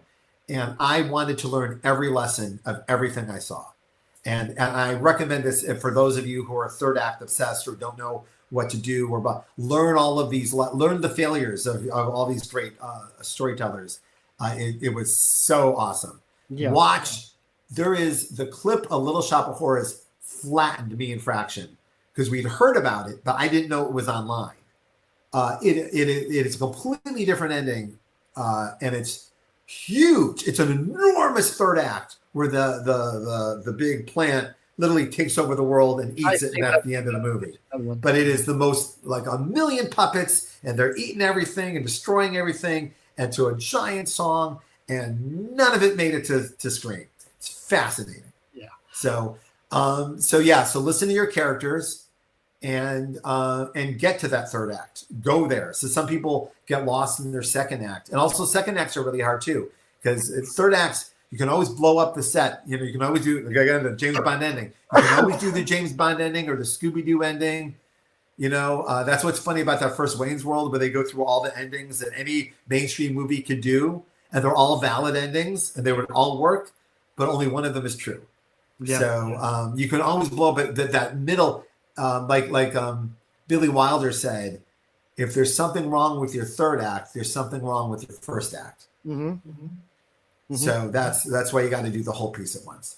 Yes, that's what I was going to say. I don't know if you watched the Mandalorian. They're doing bonus DVD, bonus track, whatever, on Disney Plus every week. And Jon Favreau, who of course you know, was telling that Succession has always everything as far as possible, so then he can improvise. And he was explaining to everybody, like, the only way to get improv, the only way to get the famous I'm Iron Man that wasn't on the script, and see that it works, because everything was planned. And you have your first act, second act, third act planned. That's when you can think, okay, now we're going to think. Now we can blow it away, because the structure is all there, and we can allow ourselves to say it doesn't work, but this is good. Yeah, I'm like way obsessed with comedy and improvisation. It's a school of storytelling. I spend a great deal of my free time on YouTube watching famous or just people I love who have an experience with improv, like Christopher Guest. I literally 3 nights ago spent all night watching Armando Iannucci and Christopher Guest interviews, talking about those endings, talking about getting there, talking about all the work that goes into making it look like no work went into it. You know, when people hear improv, they think that, oh, you just showed up and started talking, and that's not what they do. And I found it to be very similar to the way we make our comics. Mm-hmm. Like, a lot of planning goes into it, like way more than people think. And then just to get Doc Ock to punch Spider-Man, but you know, we got there. Yeah, it's fun to see when people think, oh no, they just start writing the book, deliver it, and that's it. And you're like, yeah, it's again a high class problem, but for a lot of us, we realized. I mean, this is Stan taught us this. It's our job we're supposed to make it look easy. It's supposed to be fun to read these. It's not supposed to be a chore, and it's not supposed to be like they're helping us. We're supposed to come at them with a pure, strong vision. And you don't see any of the blood, sweat, and tears, like none of it. So then people think that but then some people think there is none. Mm-hmm. But other people who and then they do it even for a minute. Like I see with readers, they'll decide, and they'll tell me, they'll take me through their journey on Twitter. I'm going to start making a comic. I just read your book. I'm going to start making a comic. And then like, oh, this is way harder than I thought of. It's hard to have two people talking and making sense. And yeah, it's, you know. So it's fun to watch other people's journey. It's why I love teaching too, by the way. Yeah, I love it. It's getting people on their path. I love when I talk to people that want to become creators about the manipulation of time in comics. How you control time. And they come mostly, as you know, come from a movie or TV show point of view, a linear storytelling. So of course, when they see Christopher Nolan, they think that oh my God, he's manipulating time, and I'm like, wait, we do that all the fucking time. It's the essence of what we do. It's nice that Christopher, but he read a lot of. Oh yeah. And they are like, no, Nolan doesn't like comics. You can see that. They're like, no. To do this, you gotta love comics because this is comics language. Yeah, and also like you look at like Nolan. Nolan seems to do all third act movies. Like the whole movie's the third act. Like what's the British one that came out last year? I'm blanking on the name of it. The big one. He won a bunch of Oscars. But British one? No. The last one, the Dunkirk. Dunkirk. Dunkirk. Dunkirk. I'm sorry, just playing. No, Dunkirk is almost all third act. Yeah. And the soundtrack is propulsive like a third act. Like it never kind of lights up. And I admire that, and I think about it a lot when we're doing our work. I'm like, I think we're supposed to be all third act. I really think that most mainstream comics are supposed to like just be all headed towards that final destination from the get-go. Yeah. So it's interesting. And then I was watching like the Russo brothers were dismantling their work at the Marvel Cinema, and how their mandate was they dismantled with every movie they dismantled.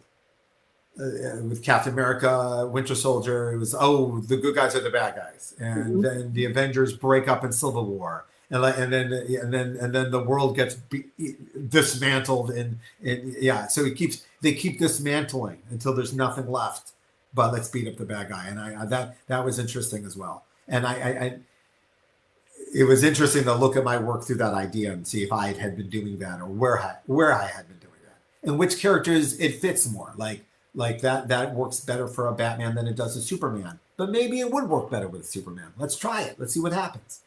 Yeah. What happens when you put Superman up against the wall like Batman? What happens? Let's see. Yeah, but that's what I'm saying. That's why I love the language of comics so much, because it allows you to control the time, the point of view. Yeah. Or the illusion of control. I've learned that. Like I used to really think like I was the time master and I had control over it. And I'm like, no, you don't. The audience does. The reader does. The reader has total control. As you said, the character, because he will tell you, this is not me, I'm not going to go there. Something I talked about the other guys, the other writers doing this. And we always go to the conclusion. A good writer listens to his character. Because they really know better than you do. And they are going to tell you when you're wrong. Yep. And people think, and I've seen like it's fun to watch like you fight with your characters too. Like, no, we're going left. Like you're in the car together. No, we're getting off here. No, we're going left. And you realize it's not your fight. You don't get a say. No, I'm winning. Anyway, when did why did you decide to take such a sharp turn with Avengers Disassemble? Sales? Is that no, it wasn't Spider-Man in the team? Yeah, it wasn't sales. Did Mark talk about this at all? I can't remember. With this, no, Mark didn't talk about this. But Mark and I, when we were first on the Ultimate books, we would have these little mini retreats, and with just like 8 people in a room. Like I remember CB was there and Joe, and we were just building. And I remember Marvel Zombies came out of one of those retreats, and then the next year they decided to blow them up. So like everyone at Marvel is going to be at the retreat, like 50 people. Like every editor, every assistant editor, everyone in collections is going to be there. And Bill Jemis wanted to go through every single book and ask, why do we publish this? What is it supposed to be about? And are we doing that? And he goes, I don't want to hear because we own it. Like that's not the reason to publish something. So what is Iron Man? What is it supposed to be? And that's where Warren Ellis's Extremists came out of. And from this retreat, a lot of what you would look at as Marvel in the aughts came out of this retreat. And it was a retreat where I had my books. Like I had my gigs. I wasn't looking for any new jobs or anything. I wasn't there to hustle. Sometimes you go there and go, I want a book. I want a big fancy thing to have fun with. And me and Mark, having been more relaxed, because we had the Ultimates were a hit, and we were in, and we had our exclusive contracts, and we were just enjoying the room. a lot more than everybody else. Like everybody else was a little stressed out, and we're just like talking. And Mark started telling we got to Avengers, and Mark started telling this story about how when he was a wee young lad in Scotland, he would buy only Justice League because he could get all 7 characters for the same amount of money that you could get Superman or Batman or Green Lantern. So this was and this is where we really connected as the cheap Scottish man and this cheap Jewish man half a world away having the same experience. And then I said, and I remember writing a note to a comic book saying, like, why isn't the Avengers like the coolest people at Marvel? Like, why isn't like Wolverine and Spider-Man, like whoever, like the 6 coolest people, it should be them. And at the moment, and again, no disrespect to anybody who's a fan of Jack of Hearts, but it was Jack of Hearts and the Wasp and She-Hulk and all characters I like, but it didn't have that that Earth's Mightiest Heroes vibe. And I know people feel that way about me too. So I'm not discounting, but they were at a moment with Avengers where they were frustrated with what they had. So we just started riffing. Mm-hmm. And by the end of the day, and the riff was causing a lot of anxiety in the room. Because as soon as someone says Wolverine's an Avenger, half the room was excited and half the room was livid, like pissed off. You sacrilege other effers are ruining everything with your Avengers bullshit. You're playing with my childhood toys. Don't do that. Yeah, and I remember the person who was angriest in the room, or at least visually angriest, was Tom Brevoort. He was like, steam was coming. He looks like Bluto to start with, and steam was coming out of his ears like a Popeye cartoon. And and ends up he was my editor on all of the Avengers and was like one of the best editors I've ever worked with ever. And so from this great, what ended up being a very passionate in the room conversation, you looked over at Dan Buckley, who was running the show, and he had like cartoon dollar signs in his eyes because like if everyone's this pissed off about the Avengers, then we're on the right. His idea was then this is the road we're going, and so at the end of the night, either me or Mark was going to be the writer of Avengers, and Mark was already writing Ultimates, which is the Avengers, and he was very happy with his book. So it ended up being mine, and I remember I was still in the can I write a team book mode. So I was like, in or out, buddy. This is it. You're gonna get your George Perez on. Let's do it. And so I decided that I thought it would be really fun to come in there and treat it like a disaster movie and blow the shit up. And boy, was that rude of me. That was and now with perspective, I see how rude that was, because the people reading the book did not feel the way I felt about the book, and we're enjoying it quite a lot. So me coming in there and having everything blow up is just like literally the same as me going to a playground and kicking over the toys. Like just it's like, oh, you're playing with those toys, kick. It's rude. Mm-hmm. But there's also the other half of the audience that kind of like blood, guts, oh, they're blowing the shit up. This is awesome. So it was a big mixture of reaction, a very intense reaction, both of which were valid. And so only after I had proven myself with a good years-long run of New Avengers did people see, oh no, he's not just blowing this up to be a dick. He's really trying to build something new and unique and very much in the same vein as Avengers 16 that Stan told us, like, I blew it up a year in. You can blow it up, right? So that's why I felt emboldened to go ahead with it.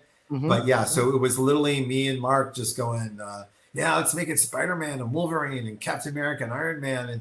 And then when I got the gig, I remember writing an email saying, how about Luke Cage and Spider-Woman? Because that's who I thought was cool. And I think Dan wrote back, you said Wolverine and Spider-Man. Like that was the pitch. He goes, as long as Wolverine and Spider-Man are on the cover of that book, I don't care what else you do. And so I just became like, I'm going to prove my Luke Cage. I'm going to prove it. I'm going to prove that Luke Cage is as cool as Wolverine. So I had to wait a long time, but I got the experience when the Luke Cage TV show came out. Mm-hmm. And in America, it broke Netflix's server. Like it actually shut down Netflix. People were so into the second season. And I was like, I win. Not my show, didn't make it, but I'm going to take full credit for all of this. Jesus watches. I'm sorry for these long answers, and I must tell you, I just watched a interview with John Mulaney, and he said that sociopaths give long answers, and now I'm obsessed with how long my answers are. No, don't be. I give long answers. Jesus watches the watch and says, "Visit Spain, please. We'd like to listen to you in our country." Well, he's been in Spain, as we said before.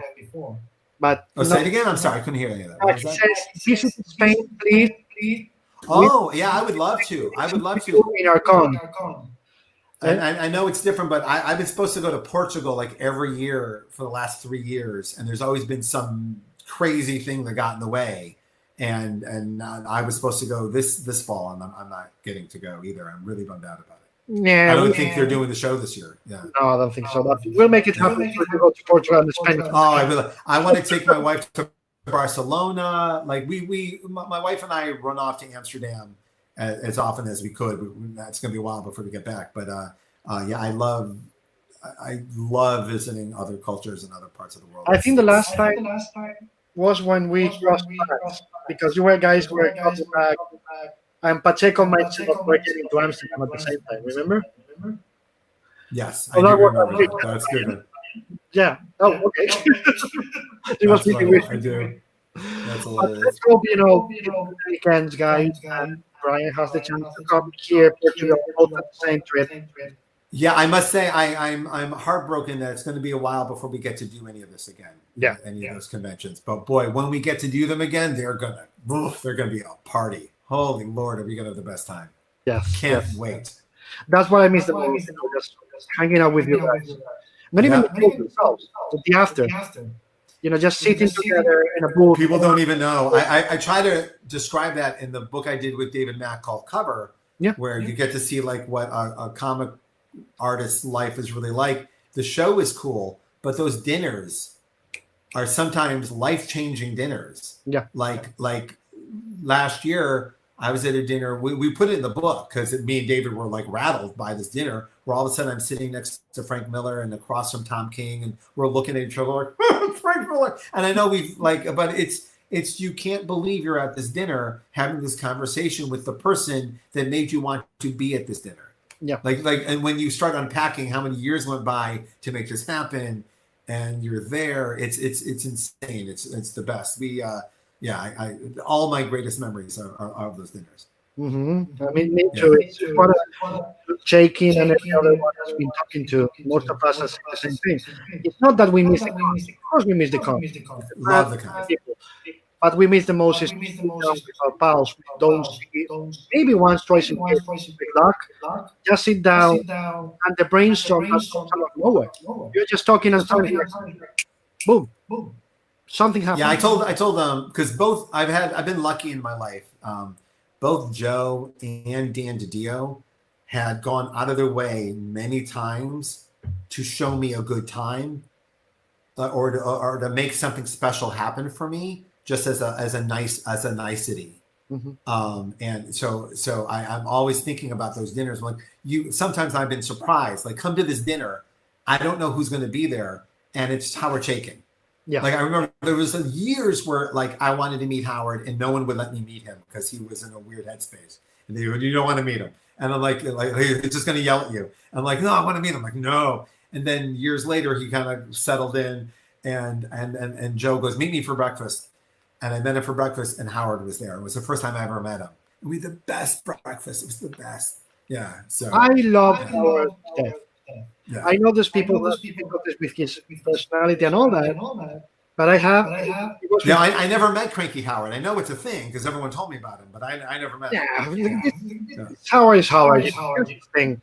But it's funny because I started his purpose with CV, and the first creator I wanted was Howard. It was in purpose. Like, I want people to see the real you. That you are not the crankiest bastard, somebody else. You just have as we all do. And it was fun as it is with Howard Houston. He has that in him that you are always like, that was fun. That's awesome.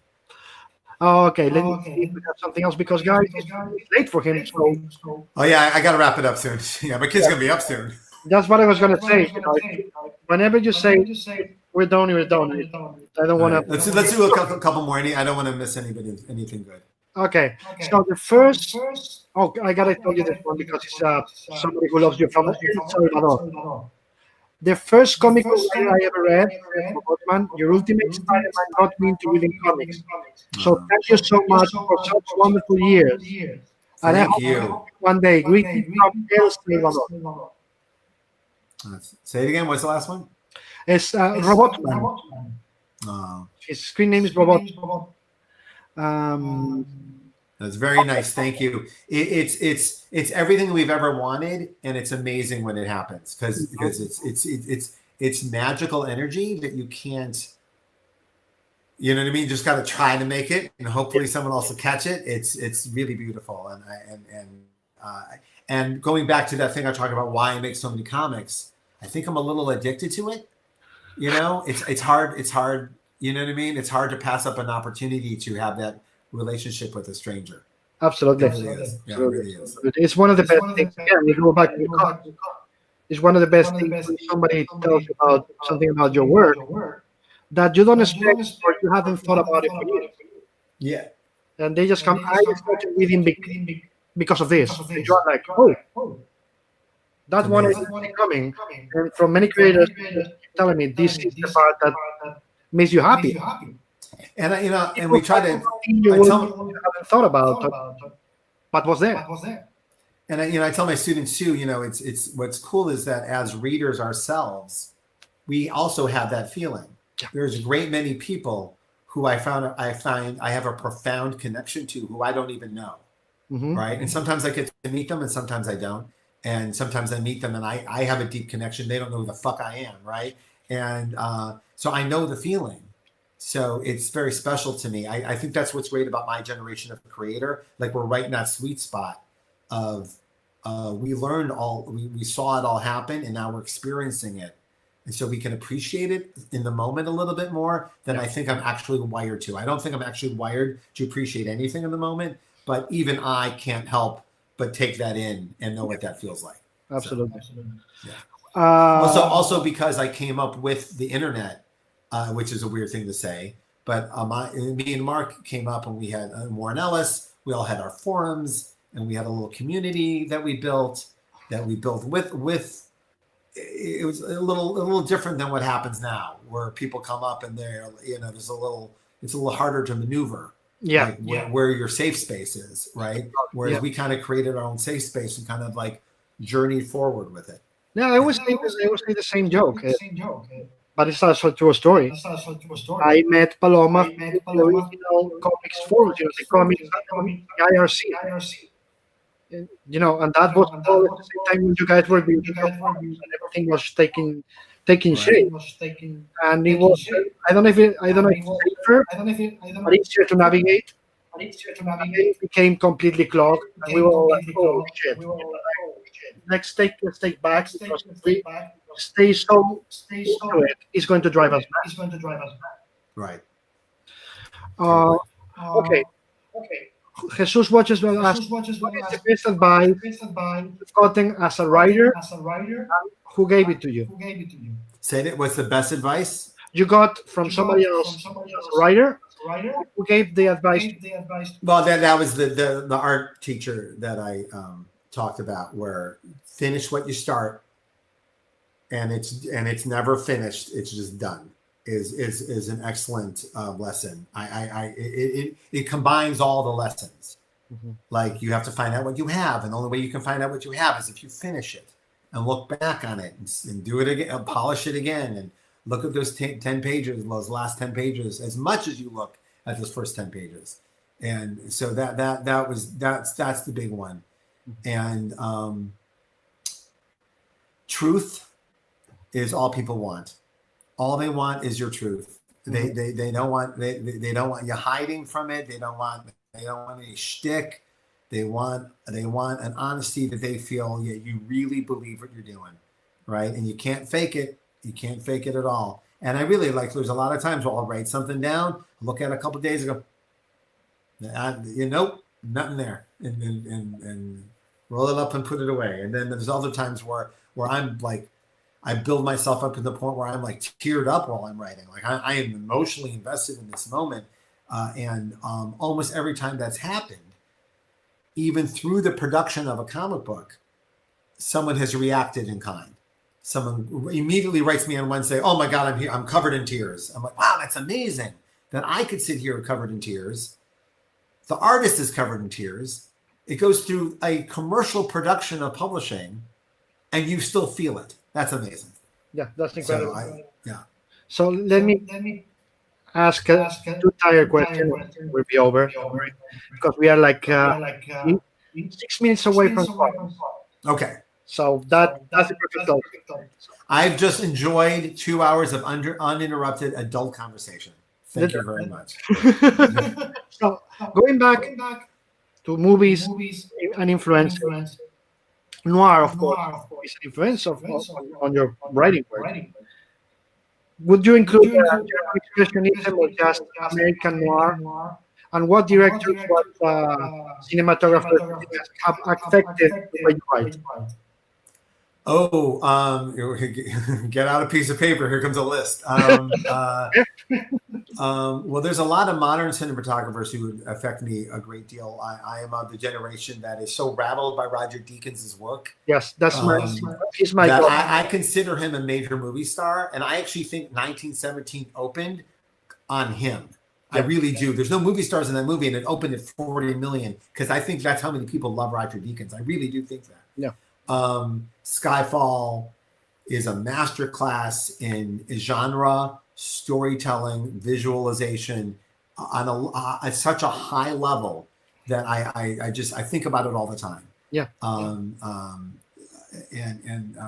Janusz Kosminski and Robert Eswell, and there's so many that I think about the work all the time when I see, oh my God, like literally I was so excited to see Judd Apatow's new movie, and then I found out who the cinematographer was, and I screamed. I was so excited. I didn't know he lit the movie. I was like, "Oh my God, this is going to be so much fun!"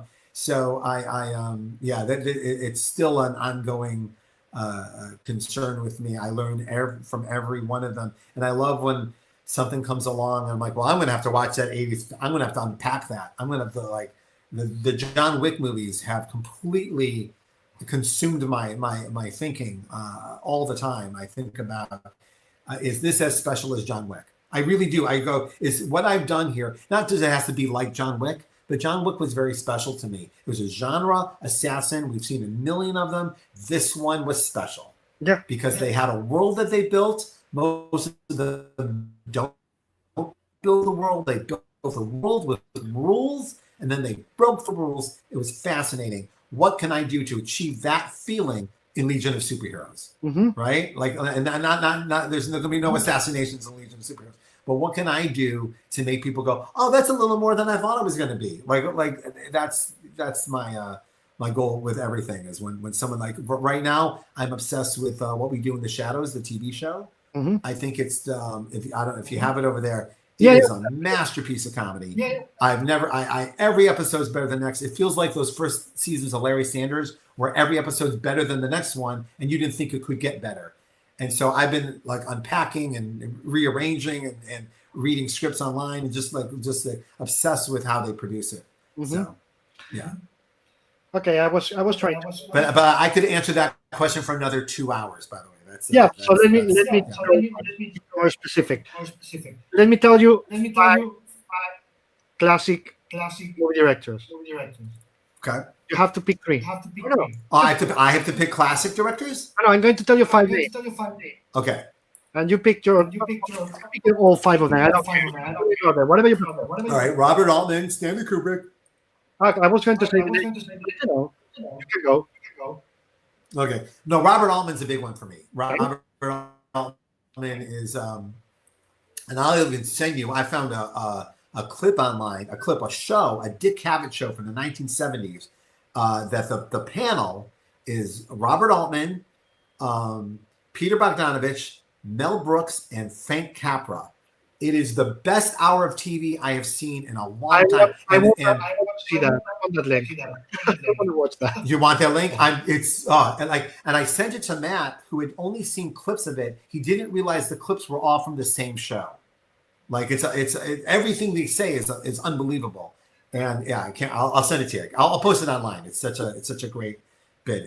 But Robert Altman is someone I think about all the time. And as I'm writing Legion of Superheroes, which has like 20 conversations going on at the same time. That's a very Robert Altman exercise, and I've been always doing it, but now I'm doing it at it feels like Nashville. Now I'm doing all the conversations at once, and then I'm thinking, does anybody want the Robert Altman of superheroes that I'm doing? Like that's a very specific thing I'm very into. So yeah, but Robert Altman, Steven Soderbergh. These are people I think about all the time. The Coen brothers. Sorry, keep going. Sorry. No. I will 5 names just to see what you thought about this. I love to. I'll send another one. I just watched a long interview with Guillermo del Toro interviewing the Coen brothers. I had never seen this before. It rattled me to my core.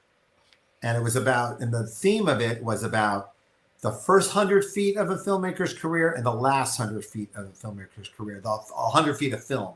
Yeah. Right. Yeah. And they said that some lesson they had learned that if you look at a director's first 100 feet of film, everything that director has ever done will be in that first 100 feet of film. Like everything the Coen brothers ever did is in the first 10 minutes of Blood Simple. Mm-hmm. And they agree totally that that's the case. And then I'm like, oh, does that apply to the comics? And is it 100 pages? Is it a issue? Like what is it that and I know I have that too, but there's a story I've been telling this whole time, right? With different characters and different locations, but the theme remains the same. And it's clearly important to me, right? How interesting that is that we have it too. I wonder what the comic book version of that is. Yeah, and that last question, which is of course a writer is always puts apart himself, which is what you were mentioning about. So perfect, thank you. Took me to what I want. It's always there, whether you like it or not, consciously or unconsciously, it's not there. So and sometimes at the same time, that's when you get older, you can't help but be conscious of it because you've learned all these lessons. Mm-hmm. But at the same time, you have to let it all go while you're working. So it can switch on and off while you're doing it, which is amazing. Or you can be completely not self-conscious in the creation, and in the editing, very conscious. And I think Steve Martin has a quote like that that's what the unconscious mind creates, and the conscious mind edits it and sculpts it into something people can enjoy. So where do we go from here? Yes, for you. I'm going to hang up. I'm going to finish the Superman script and go to bed. Yeah, but I was meaning for you as a writer. Oh, well, again, I did before, but I mean, we're in the middle of this weird situation, and I'm, creating in this vacuum of a pandemic is very strange. I've never experienced this before. No one has, obviously, but very lucky that I've been able to work through it, and that DC has been so just I can play with all the toys, and I have my own imprint and the creator-owned stuff, and I have coming next. I've already softly told people, but on top of the Powers graphic novel, I have new creator-owned books, brand new, major, big, giant world building from the ground up, original pieces. I'm doing with Andre Lima, and I'm doing one with my dear friend David Marquez, both of which terrify me.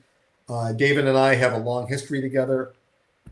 Andre and I barely know each other, and we're having a very intimate, creative experience together that is rattling us both, because I am writing for him like the way, and I don't mean to sound arrogant in any way, shape, or form, but when I was coming up, and when I was in college, Frank did this book called Hardboiled with G.F. Darrow, where he was specifically writing for this artist to do this special thing that they do and only they can do. Yeah. and I'm writing for Andre that way, and at the same time trying to unhook all of my tricks.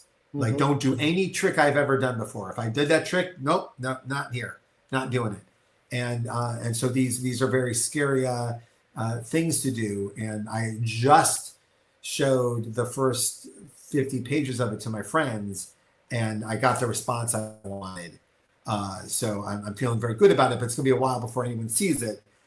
I feel bad for Andre, but so we have new creator-owned stuff coming out, and plus quite a list of very big things coming out of DC. As I said earlier, part of what Dan had me come here for is to create a bunch of new characters for DC. Naomi, some of the villains that we've created, but there's been, Superman versus Lex Luthor over and over and over and over again, and those are all awesome stories. But maybe it's time to have some new challenges. And again, maybe some of them will suck. Maybe some of them will be. You don't know unless you try. Absolutely. But there's a cycle there that maybe it's time to examine Superman from different angles.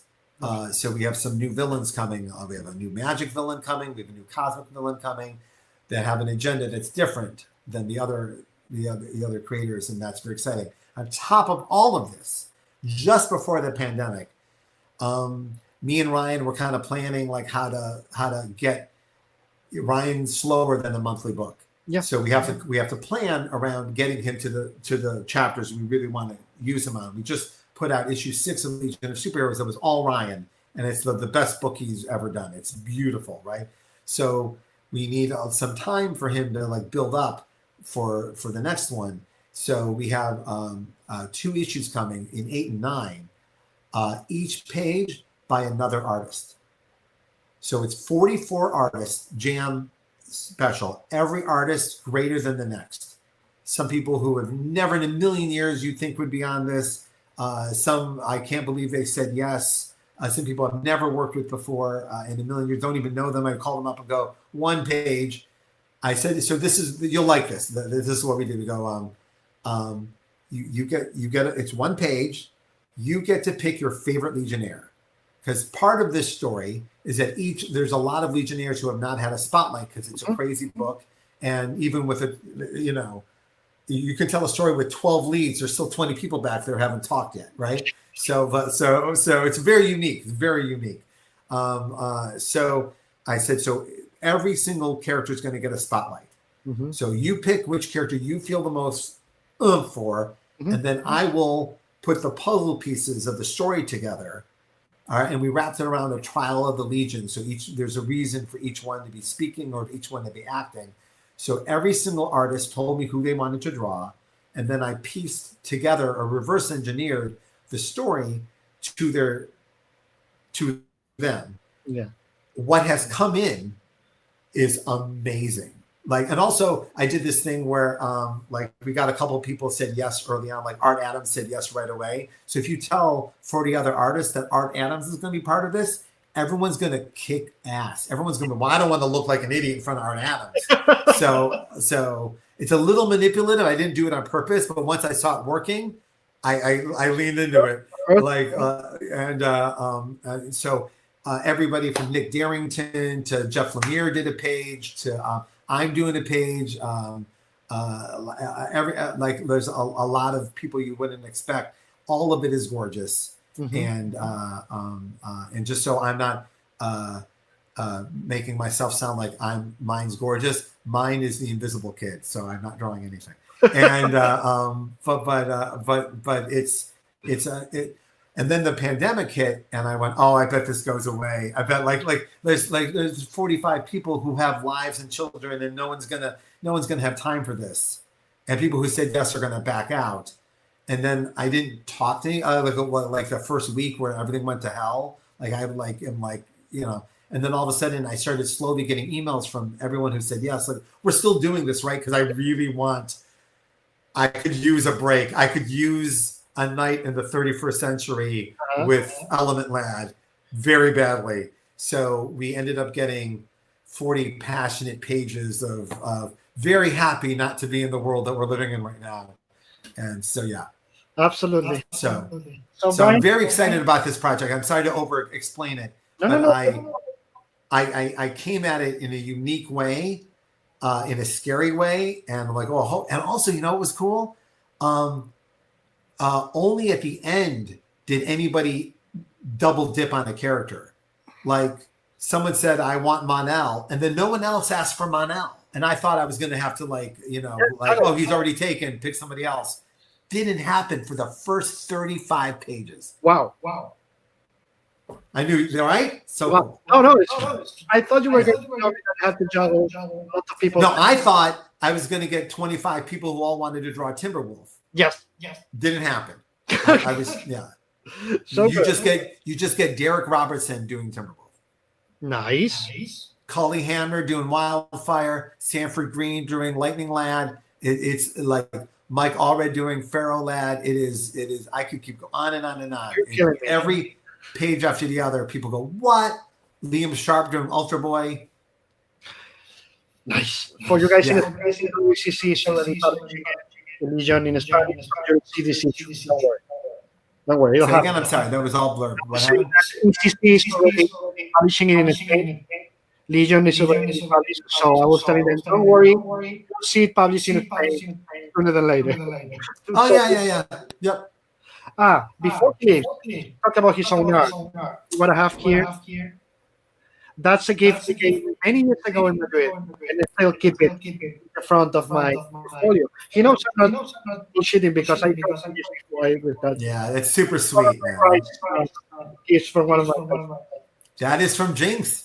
Yeah, it is. Yeah, that's amazing, man. That's crazy. Anyway, we've been back 2 hours. You need to get back to sleep. Please stay. I want to say proper goodbye to you after I cut the feed. But to all of you, thank you very much. Thank you, Brian. If anybody had a question that I didn't get to, you can always hit me on the Twitter or on the Instagram. I'm around. If I see them, I answer them. Yeah. And particularly the writers who need help. Yes. Please reach out. Do you know one of the great things about comics is I don't know anybody in comics who won't help. Yeah. If you don't know where to go or you don't know what to read or you don't go ask. We will help you. Yes. Everyone wants to pay it forward, particularly in these times. And we can always repeat it. If you're up for it, we can always repeat it again. If you're up for it, we can always repeat it. Oh, I would love to do this again. This was absolutely lovely. Yes. This was absolutely lovely. Next time we got a bright mark, do it all together. No, anyway. And I will post those links I talked about, those conversations. Okay, so thank you so much. Thank you, man. Brian. Stay safe. Enjoy that 6-year-old. Have fun. All right, we'll talk soon. She's probably calling me in a second. Just wait a second, because I want to say proper goodbye to you after. Oh, absolutely. Okay. And all of you, thank you so much. Later today, just not live, but later today we'll have also Mr. Garth Ennis. Oh, I can't wait for that. Because honestly, Garth doesn't even know. There's things Garth has said to a friend of mine that have changed my life. Yeah. Like there's things. Garth is one of the voices in my head when I'm fucking up. Yeah. That gets me out of the hole. You're going to love it because can't wait. We recorded on Friday. We couldn't do it today, and it was good. We just went all open, and it was really good. It was really good. Fascinating. Can't wait. Thank you, everybody. Gracias a todos. Later today, Garth Ennis. I'm gonna cut this. It's a lot of bald people on one show. 3, 2,